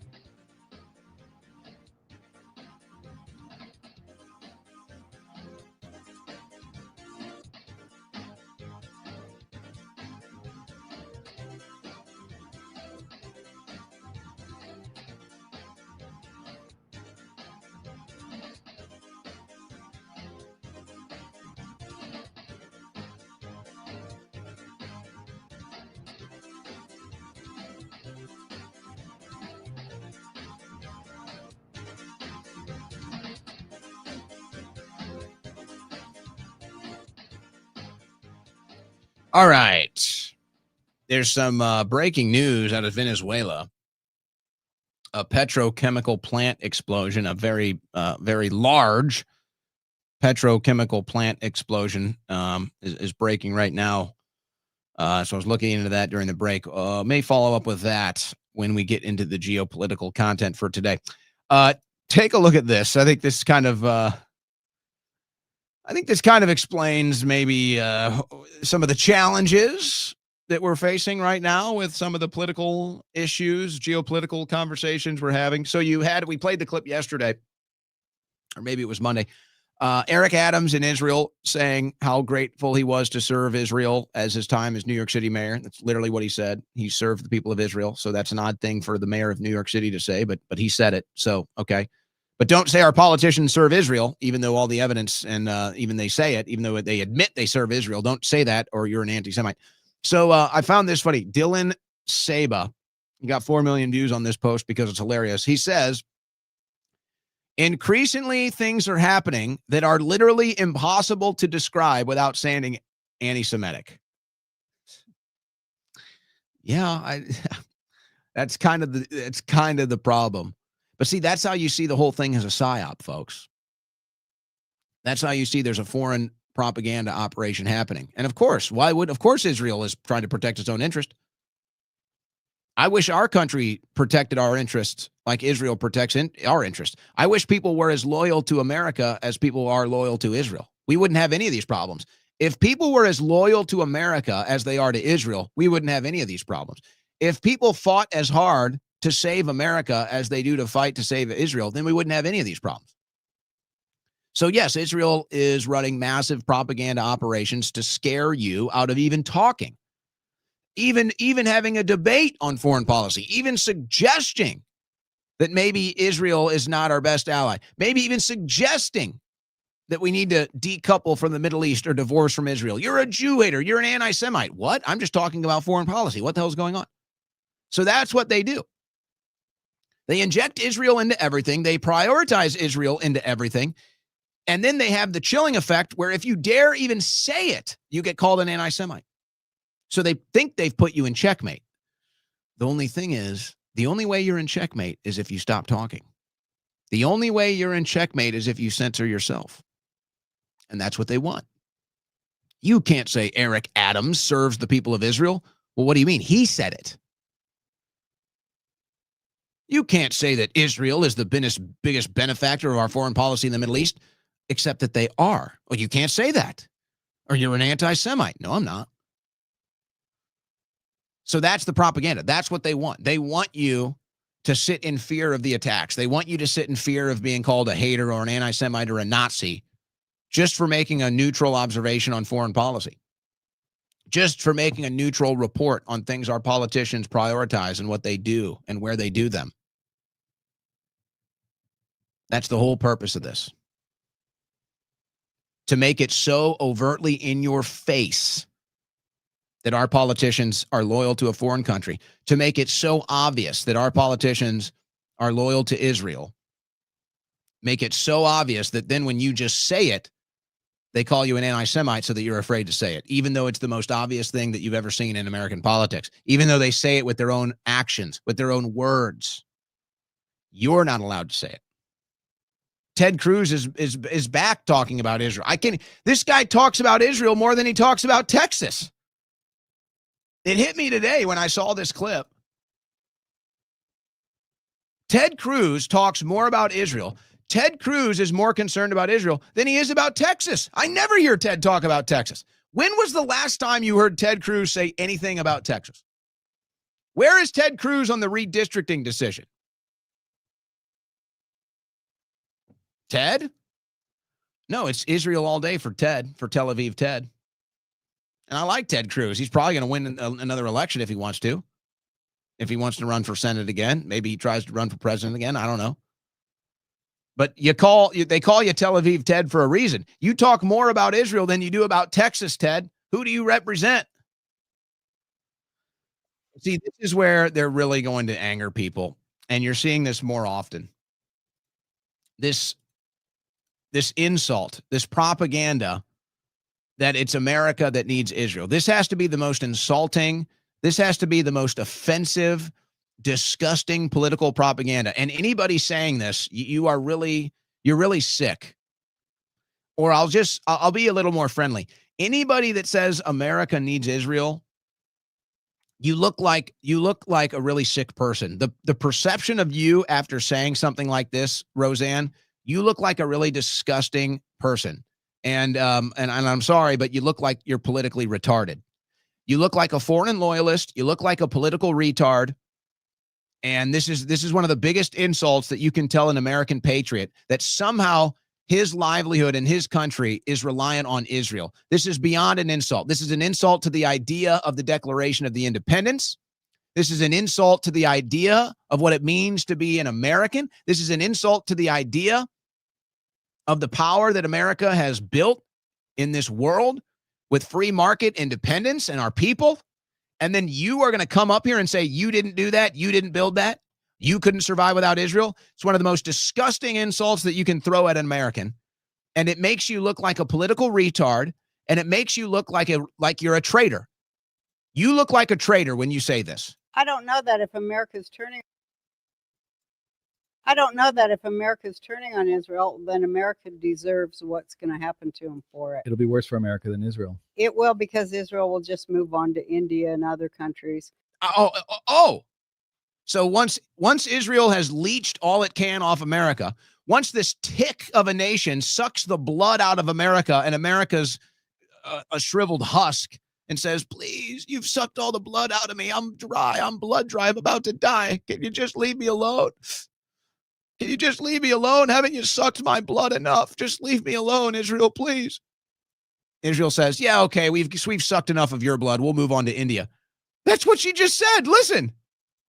Well, then America deserves what's going to happen to them for it. It'll be worse for America than Israel. It will, because Israel will just move on to India and other countries. Oh no. Oh no, Israel's going to stop sucking my blood and move on to a different country. Oh no. Oh. Am I supposed to be scared of that? Israel's going to stop taking my wealth, my resources. Israel's going to stop sacrificing my blood and my treasure. That somehow I'm supposed to be scared of that. This leech, this tick on America's foreign policy, on America's Congress is going to move on to another country, and somehow that's a bad thing. But did you pick up what she said here? Here's the ultimate tell. Listen to what she says right here. You want the ultimate tell? You want to figure out who the traitors are, folks? You want to figure out who the foreign loyalists are, folks? Listen to their own words. Listen to what she says. What's going to happen to them for it? It'll be worse for America than Israel. What's going to happen to them for it? America's turning on Israel, then America deserves what's going to happen to them for it. It'll be worse. America deserves what's going to happen to them for it. They don't count themselves as American, folks. How is it that you can say that if you're an American? Roseanne, are you an American? Are you an Israeli? What do you mean them? I thought you were an American. I think I gotta stop. This stuff actually pisses me off, folks. This stuff actually pisses me off. That I have foreign loyalists that tell you who they are. They tell you who they are. They threaten America. That's what they're doing. These foreign loyalists, these traitors are threatening America. And they're saying, you better support Israel or America will collapse. Israel will move on to another country. They don't need you. Good. Then go. Read the room. We've been asking you to leave. You won't leave.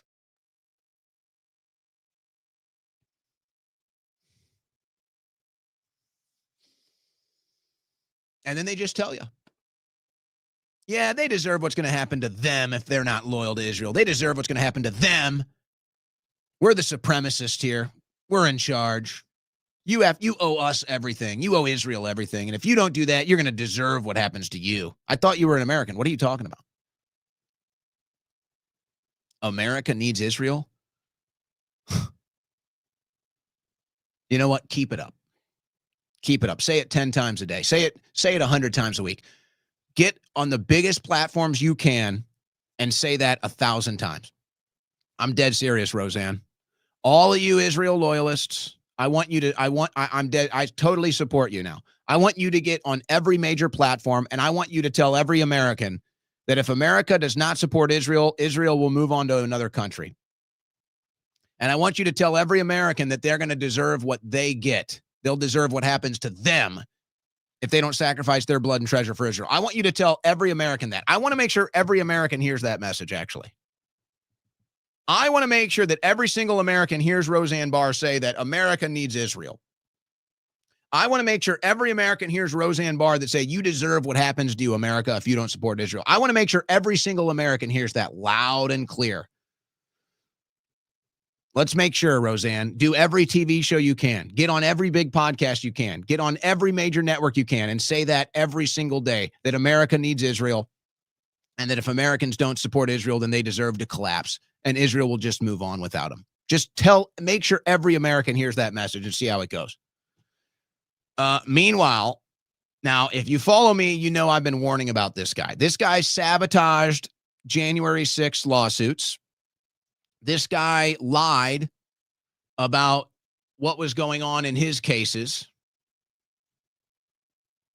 Well, or maybe I should say misrepresented.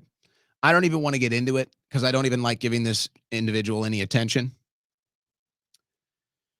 But I'll say it like this. Ask any January 6er about Jake Lang.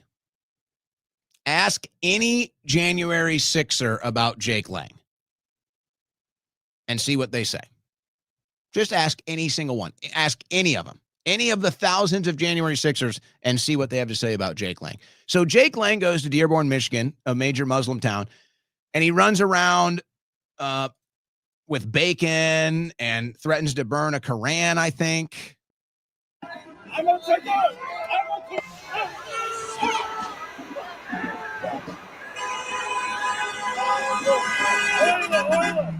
He's a provocateur. He's an attention whore. He's a provocateur.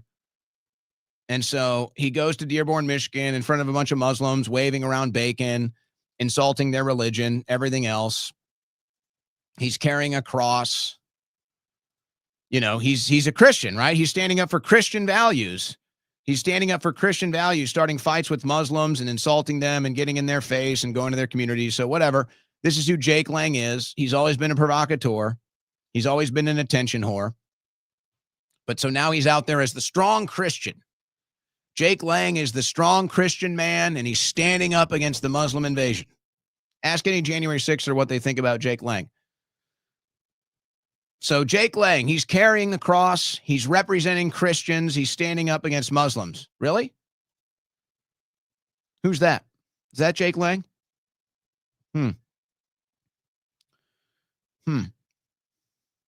Interesting.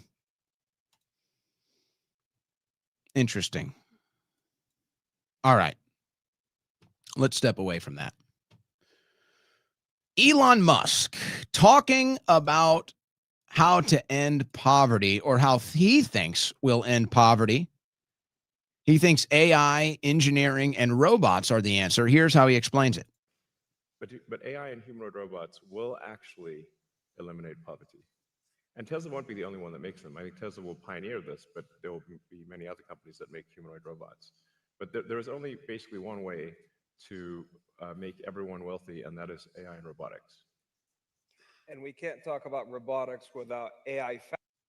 But AI and humanoid robots. So I'm trying to wrap my head around this. And he did go on to explain it, but basically he's saying that the cost of production will go down to such low levels with AI and robotics that the cost of living will go down. It'll cost, once we have, you know, the big crutch in all of this is energy. once we get a better source of energy, then that'll really fuel this entire thing. So I understand his logic here. I don't know if it'll ever be applied because I don't think the powers that be want us to be prosperous. I don't think they want us to be financially independent. I think they want us broke and dependent. I think they want us to be slaves. I think the power brokers of this planet, the power brokers of this country want us broke, want us enslaved. They want us to own nothing. They want us to be under boot forever so that we can never be free. I don't think Musk has that mindset, by the way. That's why I like Musk so much these days. But he's basically saying, hey, once AI and robots are making everything, the cost of living goes down to such a degree that you don't necessarily have poverty anymore. So I understand the logic, but the question is, will the powers that be ever allow that to happen? He was also on the Rogan Experience recently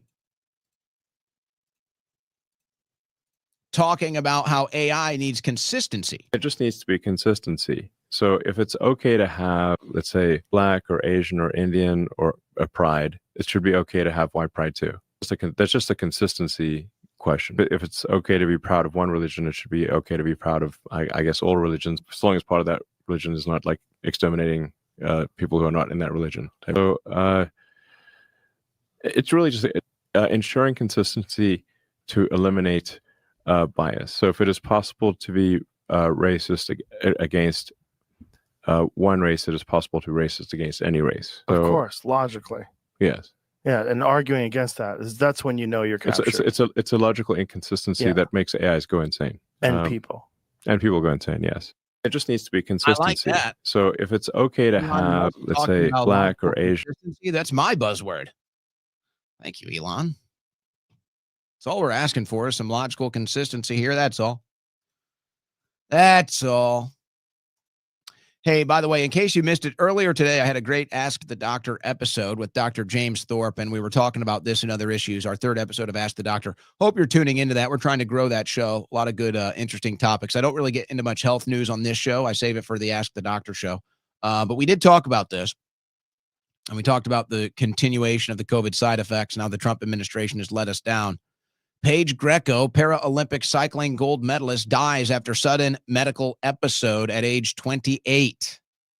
A sudden medical episode, sudden death. And the question you're all asking, the answer is yes. Vaccinated. So I went back in time. Let's get into foreign policy. I went back in time. Let's get into geopolitics.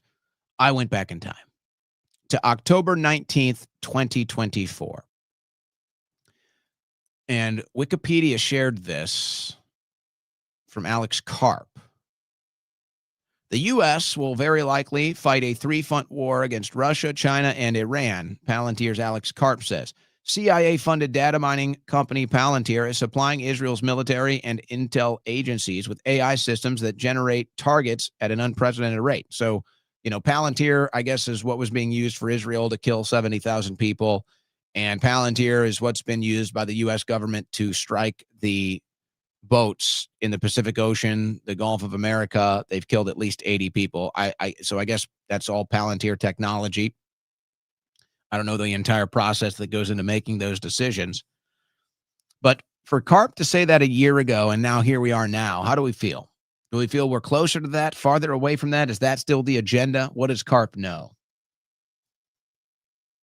And who wants that? Who wants the United States in a war against Russia, China, and Iran? Certainly the American people don't. So why is this happening? Why do we continue to get bad foreign policy? Meanwhile, Russians' aggression in Ukraine is ramping up. 25 killed in Russian strike on apartment buildings in West Ukraine. Now, this is not standard for what Russia has been up to.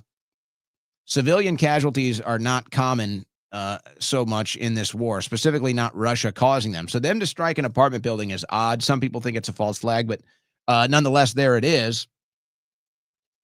3 children among the victims. Energy facilities and residential buildings hit. Zelensky's using this to apply pressure for Europe to get involved. At least 25 people were killed in a Russian drone and missile attack overnight that hit apartment buildings in western Ukraine city of Ternopil. Ukraine. Officials said on Wednesday about 80 others were wounded as Russia fired 476 drones and 48 missiles at Ukraine, striking energy and transport infrastructure and forcing emergency power cuts in a number of regions in frigid temperatures. Now, was this a response to the attack recently on Russia that Russia said was not an attack? This war is ramping up again, and it's not looking good for Ukraine, folks. And you have to wonder why Russia has been so restrained. And I'm glad they've been restrained. I don't want a bunch of innocent people dying. But Russia's restraint has really kind of been the uncovered story. I'm wondering if that restraint is starting to wane as you see some of the other images and videos from this most recent strike. I'm wondering if that restraint isn't starting to wane. I've been saying for weeks it looks like Russia's about to ramp it up. And this is another show of force that makes me think, yeah, Russia is indeed ramping it up. By the way, the Nigeria story continues to hit the airwaves. You had Nicki Minaj asking the UN to intervene in Nigeria.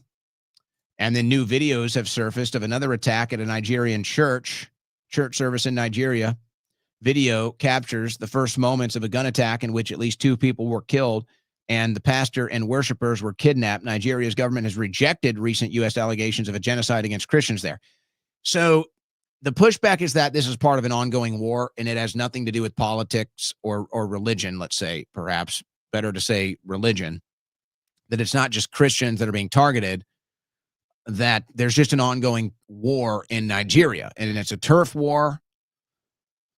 And so that's the pushback from the Nigerian side, is that this isn't about Christian churches or anything. This is about military groups that are taking over churches and taking over cities. And the angle of Christians under attack is something that the Western media uses to get involved or to distract, let's say, from other issues. But this did happen at a church. You can see it for yourself. So whatever you think is causing this, whether you think it's an attack on Christians or if it's just part of an ongoing war or the ongoing wars in Africa, either way, this did happen. That did happen, and there's gruesome video of it that you can see. So that continues. That continues. All right. Let me see. Okay, we've got all the heavy stuff. We got all the heavy stuff out of the way. I got one more serious story, then I'll get into for whatever reason I'm interested in this random story today. I'll get into it. But did you hear about this? North Texas man charged with felony after a Facebook post. Attorney said it was just a meme. So this guy kind of took memeing to the next level, and he kind of went with a troll meme where he basically created a parody account and then shared this meme like he was pretending to be somebody he was not, the victim, Tina Brown. Now, he's saying it was a joke, it was comedy, it was free speech is what his attorneys are arguing, and it was a social media post that he was arrested for. He was arrested for a social media post, folks. A Hood County Navy veteran is facing a third-degree felony after deputies say he created a fake Facebook post impersonating a local political activist, a move his attorney insists was nothing more than a joke. Colton Crottinger is his name. He was arrested on November 5th. He's out on $10,000 bond. What do we know about Colton? Colton is a Navy veteran, a rancher, local media figure.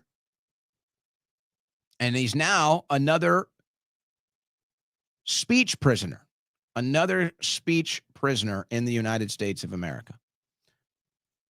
Wow. All right. Olivia Nuzzi. I don't know why, but this story to me is hilarious. I was, when she had that New York Times piece come out with RFK Jr. doing the psychedelics, I was like, okay, that's funny. That's cool. I kind of like that. And I kind of think I like Olivia too. And so now there's new stories surrounding Olivia Nuzzi are in the press. In fact, let me go to this one first.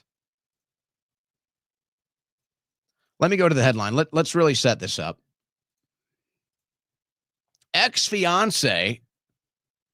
This is the ex-fiance of Olivia Nuzzi. Is it Nuzzi? You'd like to Nuzzi, you know what I mean? Ex-fiance accuses former New York Magazine journalist Olivia Nuzzi of affair with Mark Sanford. Ryan Lizza, that's the ex-fiance, claims Nuzzi,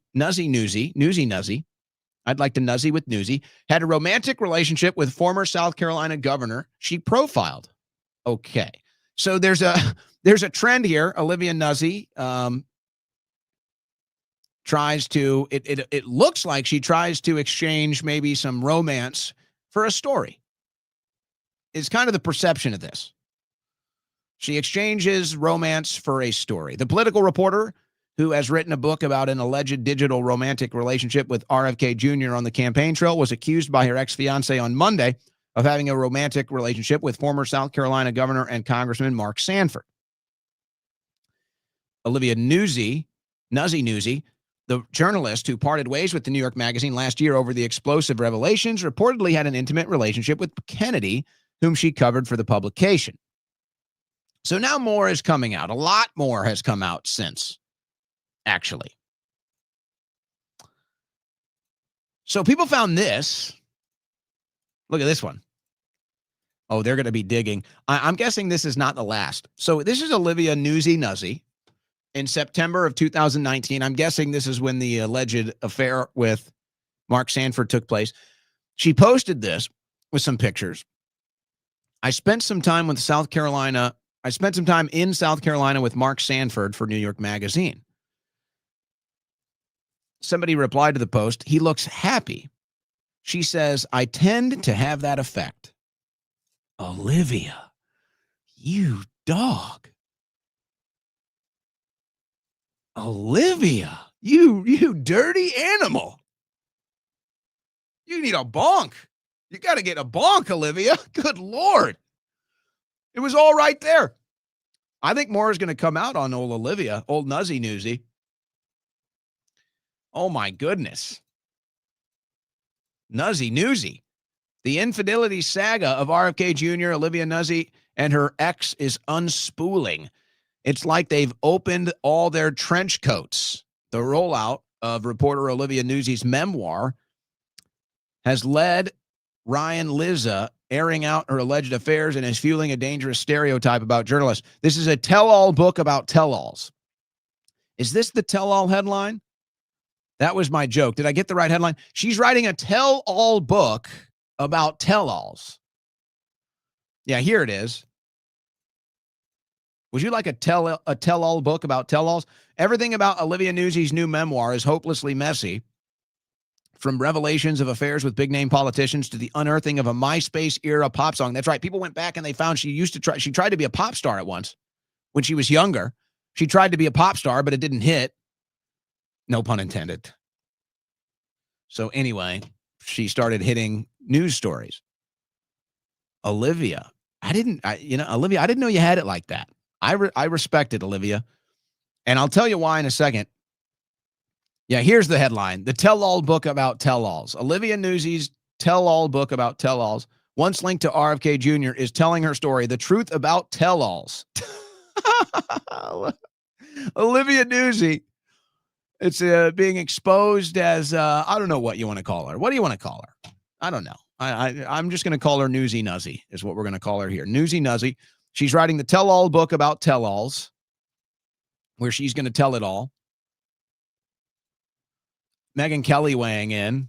This is one way of putting it in response to the RFK affair allegations. Megyn Kelly believes Olivia Nuzzi's RFK Jr. affair claims. If I married a Kennedy, I would not be expecting fidelity. Megyn has said some interesting things in that realm before that have put her in the heart of the conversation with her and her husband. Olivia, are you looking for a story, Olivia? I'm asking for a friend. So then Keith Olbermann. Apparently Olbermann is involved now. She's involved with Olbermann. And she was milking this guy. And maybe that's it. Maybe in multiple ways, I think. Olivia Nuzzi was milking Keith Olbermann. I mean, can you even imagine that? She must be a freak. Apparently, Nuzzi got Olbermann to pay for her college, her rent, furnish her apartment, Tom Ford dresses, and tens of thousands in fancy jewelry is part of this story from her days, I guess. I don't know if their relationship was public or not. I don't know. But so, okay, she was allegedly in this relationship with Olbermann and milking him. He ha ha ha. She was milking him. Okay. Oh, Olivia, you dirty, rotten animal. So Olbermann weighs in. Listen to this from Olbermann.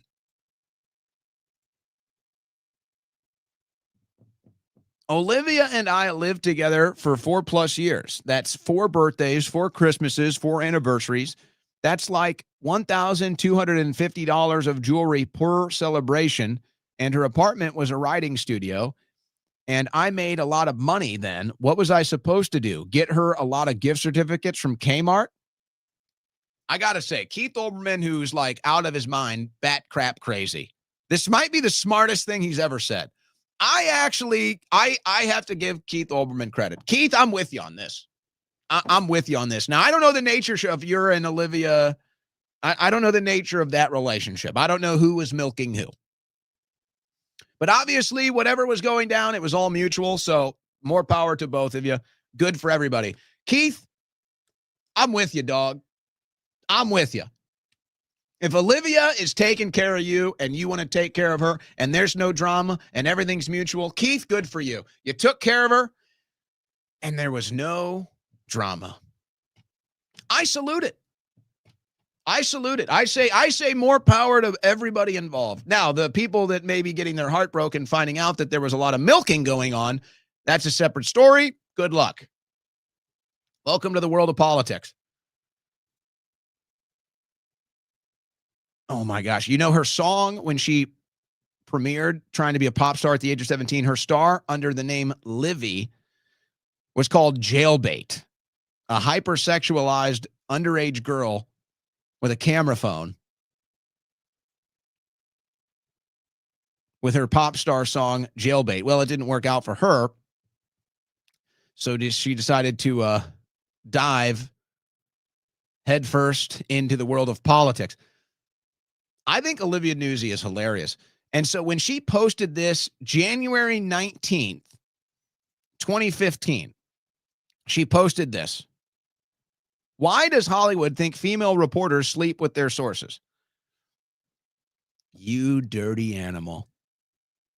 I didn't respect your game, Olivia. I have nothing but the utmost respect for your game. Obviously, you posted this sarcastically. And now I actually think, because if you go and you listen to some of the commentary from House of Cards, this screenshot here is from House of Cards. I forget that actress's name, but she was a journalist in House of Cards. She got a lot of exclusives. I think there was some romance involved. I didn't follow the show that tightly, but I think there was some romance involved. And she got some exclusives out of it. So she posts, why does Hollywood think female reporters sleep with their sources? You dirty bitch. You were being sarcastic, weren't you? Was that entire character based off of you, Olivia? Was the reporter in House of Cards based off of you? And then she sarcastically asks the public in 2015, while she's probably running around sleeping with people that she works with, why does Hollywood think female reporters sleep with their sources? She sarcastically asks, because the answer is her. She's the reason why, because that's what she was doing. I respect your game, Olivia. And if you need an exclusive, give me a call, sweetheart. We got all kinds of exclusives for you. No milking necessary, Olivia. None whatsoever. So here's one way to put it. This is from Fisher King. One thing I will say for Olivia Nuzzi, she's just an open social climber who will use her crotch to get what she wants without apology. She hasn't accused anyone falsely of rape. She just uses people. Doesn't even shake them down. An honorable gold digger. I tip my cap. I clink my glass to Olivia Nuzzi today. You got to respect it. Never a shakedown, never an accusation, never a dramatic moment. Just mutual, transactional, fair, without any drama. Wow. What a story. What an unfolding of drama with Olivia Nuzzi. I've got the exclusive, Olivia. I don't have Olbermann money, and I'm not interested in milking, but we've got an exclusive for you, Olivia. Come on down. I didn't realize you had it like that. I didn't realize your game, Olivia. I respect it now. Speaking of games, it is National Play Monopoly Day. National Play Monopoly Day. November 19th recognizes the iconic board game. Invented by a woman. Did you know this? Elizabeth Maggie invented it in 1902. One of the greatest accomplishments for a woman of all time, inventing Monopoly. Genius stuff. The game has been played an estimated 500 million people since 1935. Is Monopoly the greatest board game of all time? I would say yes. I'm a bit of a Monopoly snob, though. I used to play Monopoly competitively. I'm dead serious about that. I'm actually really good at Monopoly. I'd like to do it again. I'd like to start a local competitive Monopoly league. And let me put it to you like this. If you're responding to this, if you're hearing me talk about Monopoly and this thought came into your head, oh, it takes so long. You've never played Monopoly, brother. You want to play Monopoly with the big dogs? You want to play Monopoly with the pros? Brother, we finish games in 20 minutes, 30 minutes. The dice never stay on the table. I'm telling you, it's a riot. Play Monopoly with competitive Monopoly players. These games don't take long. We finish games in 20, 30 minutes. The dice don't stay on the table. So if you're playing Monopoly and the dice are ever stationary on the table, that's why your game is taking so long. Real competitive Monopoly players, the dice never sit on the table. Never. Never. Until all the property's gone and we're negotiating trades. Can we do that? Could I come on here and do like an online Monopoly tournament? I bet you could do that. I could facilitate that as if I didn't have enough to do. By the way, we did have Ask the Doctor earlier today. We're going to be on with Shipwrecked later tonight, 7 o'clock. So an hour after this signs off, I'm going live with Shipwrecked. Let's go here. Sydney McLaughlin. Now, I don't know her politics. I'd guess she's probably on the left. But you know what? She's been nothing but a stand-up athlete for the United States of America.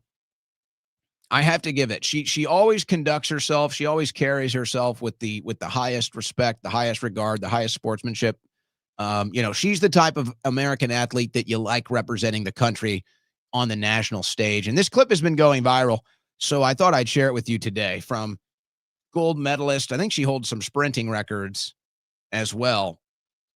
Olympic athlete Sydney McLaughlin. I credit all that I do to God. He's given me a gift. He's given me a drive to just want to continue to improve upon myself. And I have a platform and I want to use it to glorify him. And so whenever I step on the track, it's always the prayer of God, let me be the vessel in which you're glorified, whatever the result is, how I conduct myself, how I carry myself, not just how I perform. And so it's just freedom in knowing that regardless of what happens, he's going to get the praise through me. And yeah, that's why I do what I do. I think did she marry an athlete?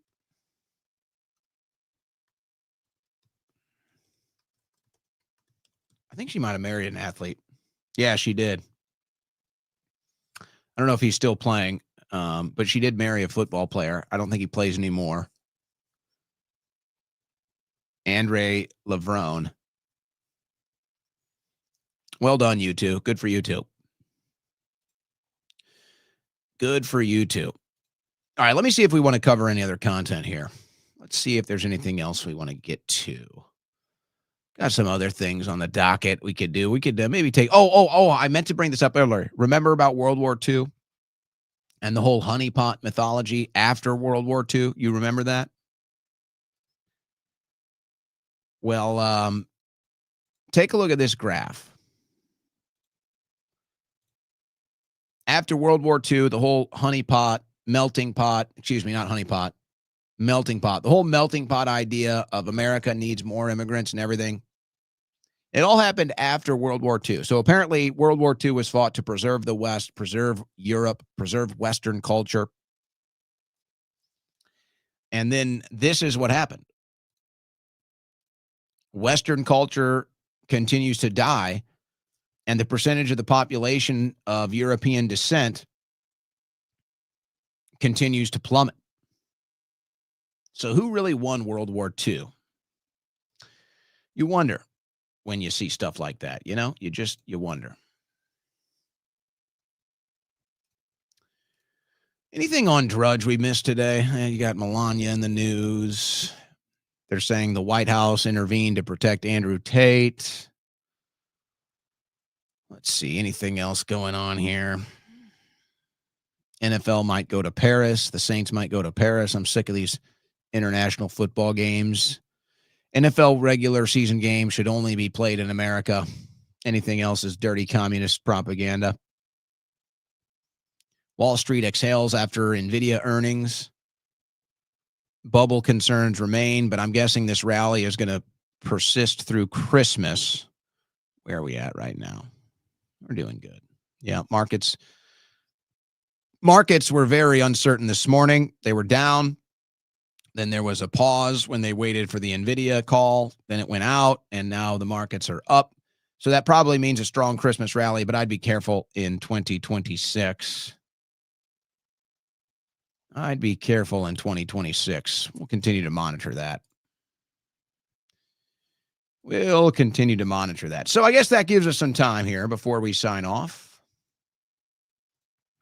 You know what? We played a Megyn Kelly clip. So let's just play this real quick. This has been sitting on my docket. This is from Megyn Kelly. She's bitching and complaining about a Britney Spears song back in the day. You may remember when this song was famous. Let's go ahead. I like Britney Spears, though. I'm a fan of Britney, and I say let Britney do whatever she wants. I don't care if she does weird videos half naked with knives. Let her at it. If you seek Amy. Docket today, dirty words in disguise for the princess of pop. Britney Spears pushing the envelope on obscenity, getting rather crass in a crafty way on her new hit recording. Have you heard this song on the radio? No doubt your kids have or probably will. Roll it. You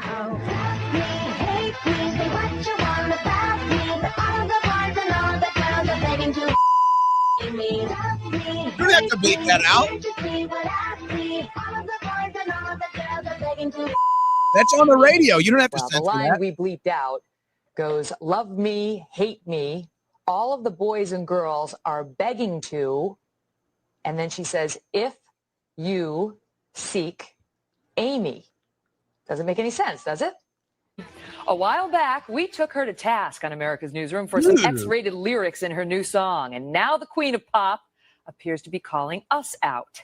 Back in January, we put her song, If You Seek Amy, on the docket of Kelly's court after the Parents Television Council demanded that that song get restricted play. The title line, really just the F word spelled out in disguise. And now comes the music video, starting and ending with clips from what looks very much like a carbon copy of America's Newsroom. Check out the anchor and the show name on the bottom right. Sound and look familiar? Roll it. If you seek Amy. If you seek Amy. Doesn't make any sense, does it? Doesn't make any sense, does it? She called you out. Doesn't make any sense, does it? That's why we love Britney. Okay, all joking aside, that's actually very common. It's actually very common where they write music with hidden messages and it can deliver a desired result. Would you like to know about one? A popular T.I. song This happened when I was in college, and I'll never forget it. And I remember witnessing this, and I didn't obviously recognize it at the time. What was the name of that song? I think it was Whatever You Like. Let me pull up these lyrics. T.I., Whatever You. I think that's what it was.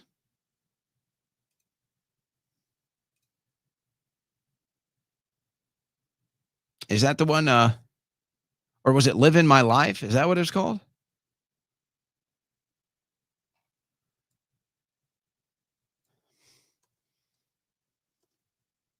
Yeah, Live Your Life. That's what it was called. T.I. Live Your Life. Okay. So when you hear this, I'm not going to play this, but if you go back and you listen to this and you hear this, you'll never unhear this. There is a line in the song. Let me find the exact line. 'Cause I'm a paper chaser. Just live your life, 'cause I'm a paper chaser. All right. I apologize for cursing here, but I just want to tell you, if you go back and you listen to this song, you'll never unhear this. That lyric in the song, 'cause I'm a paper chaser. All right. I'm about to curse here. Children, muff your ears. If you go back, listen to that song again. It sounds like it's a hidden linguistic. 'Cause I'm a big fucking slut. Sorry for my language. Now, go listen to that song and think, I'm a big effing slut. And when you hear that lyric, you're never going to hear it again. Every time you hear it, you're going to hear I'm a slut. Every single time now that I've said that, that's all you're going to hear. So they hide these things in the music all the time. All the time. And it actually works. And it's funny because I remember, like I said, this song came out. This song was hot when I was in college. It was one of the hottest songs when we were, this album, this T.I. album was one of the hottest albums when I was in college. And we, the guys, we love to play this song at the parties because whatever reason it made the girls go nuts. It's just true. The girls went nuts when this song came on. I'm talking dancing on tables, tops coming off, like literally it was like that. And that was the linguistic programming. That was the linguistic programming. And I actually remember there was something in me that changed. Because it was one thing if I'm at a party and somebody puts it on and a bunch of girls start dancing around. I was dating a girl at the time, and I noticed her behavior started to change. And she started to do stuff when the song came on that she normally wouldn't do. I'm like, huh. Wasn't sure how I felt about that. Part of me didn't like it. And then I learned later in life, I was like, oh, that was a linguistic programming. I'm a big slut. It's right there in the lyrics. You can't hear it. It's hidden. Just like If You Seek Amy. And it's right there. And this happens all the time in music. These linguistic programmings to sexualize children and play it through the radio. And it's the same damn pedophile network that runs around with Jeffrey Epstein, that blackmails our politician, that sexualizes kids. Bunch of damn pedophiles using the music to do it. So you'll never unhear that. I'm sorry, but you'll never unhear it. You'll never unhear it. All right, we got a couple minutes left. Why not open a phone? We'll open the phone line, 747-255-60. We can squeeze in a couple calls before we sign off. Numbers on the screen, 747-255-60. And we'll take calls before we sign off today. Now, when you go listen to that T.I. song, you're never going to unhear that, folks. You're never going to unhear it, and you're going to say, how did I miss that all those years? If you ever listen to that song or that album. How did I not hear that? Well, you'll always hear it now, every time, in fact. All right, we'll take a call or two before we sign off. First caller of the day, what's your name, where you're from? What's going on, Owen? What's on your mind today? Who am I talking to? It's Rob. All right, Rob, go ahead. What's on your mind? First question, buddy. Where is the clown horn? Did you take it with you? Yeah, I've got a couple clown horns, but I don't really hit the clown horn anymore. I might have one on my board here. Hold on a second. Let me see. Do I have a clown horn on here? No, I don't have a clown horn. You stupid bastard. So I guess I anyway, could bring it back. Love the show. I know you only got a couple minutes. Just keep up the great work, man. Just love the show. Hey, thank you. Thanks for the kind words. Next time, maybe I'll have a clown horn for you. Next caller, what's your name? Where you from? Yo, what's up? It's Jordan. All right. Did you say Joe? Jordan. Jordan. Yes, sir. Okay, Jordan. All right, go ahead. All right, man. We got to be serious. What's going on with these files? What's happening? Bondi's just going to keep kicking it down the road. We all know this. Nothing's coming out. Nothing's coming out. We got to be serious with ourselves right now. Yeah, I'd say that that's the safe bet, that you're not going to get anything. It's going to be an absolutely nothing. A nothing. What are we doing? What are we doing, and why are we doing this? Well, I think it's pretty clear. I think Epstein was an intelligence asset, and if the world knew how deeply he was involved and embedded with his disgusting blackmail network and how compromised our world leaders, our politicians, everything else were, that the whole system would collapse. And they don't want the system to collapse. That's the big difference, isn't it? We want the corrupt system to collapse. They want to continue to operate on top of it. So you're saying Mike Johnson was secretly saying that when he came out with this little, like, hey, the whole political system will collapse. It will collapse if we don't redact some of this stuff. It's all going to collapse. Yes. Like, yes. This can't be for real. Well, what else are you supposed to believe? I wish Trump would just rip the Band-Aid off, no matter how bad it is. His points would go up so high if he just rips the Band-Aid off, lets it all go to shit. He would be the most American hero ever. Well, I think it's pretty clear that at this point Trump doesn't care about approval ratings. So that's not going to be a motivating factor. I don't know why Trump is either covering this up or pretending. I don't know. I don't know. All we can do is just watch and just watch this debacle take place, watch the insult of the American people's intelligence take place, and then reach your own logical conclusions. But it's pretty clear that the cover-up is on. And that's the mission here. Cover it up. Whatever excuse, whatever methods, whatever means, cover up the truth about Epstein. Next caller, what's your name, where you're from? I agree total percent on this guy from Pennsylvania. How's it going? Next caller, what's your name, where you're from? Phil from Tallahassee area. You say Phil? Your last call. Yeah. He just didn't realize that yeah, Trump's been on it since the very beginning. He was always a Democrat. He said in 2012 that Hillary Clinton was a good Secretary of State before she took out Gaddafi for the UN and whatever. This is all Paul Wolfowitz's trip of taking down 7 nations and whoever they work for. You know, that might be too much. So it's not David Lee Roth. So everybody else needs to do the research. Well, I think all interpretations as far as what Trump is politically are now fair game. I think it's all fair game. Yeah, I mean, basically when he told us all, you know, everybody that was, well, first of all, I've never been part of the MAGA movement. I've always been independent. I didn't trust him because, what was his name? The Italian lawyer that was his mentor or whatever from New York. I'm eating some steak, so I can't remember at the moment. But essentially, you know, he's always been, you know, I mean, he said it himself. He's like, I've always known these people. I've, you know, given money to the left, to the right, and he's in the middle. And the only thing I can see at this point is that obviously the Zionist Jews are trying to go ahead and they're trying to split the party. So I say Trump was never part of it, and I say we bring the Tea Party back and we run a third party. And unlike the Knesset in Israel, we don't share our power. Well, it'll be interesting to see. It'll be interesting to see what fills the void that Trump is obviously leaving behind here. I thank you for the call. Like I said, I think now any interpretation of what Trump is going to be politically is fair game now. I think it's all reopened after what's happened in this second administration. Still time on the clock. Still 3 quarters to go.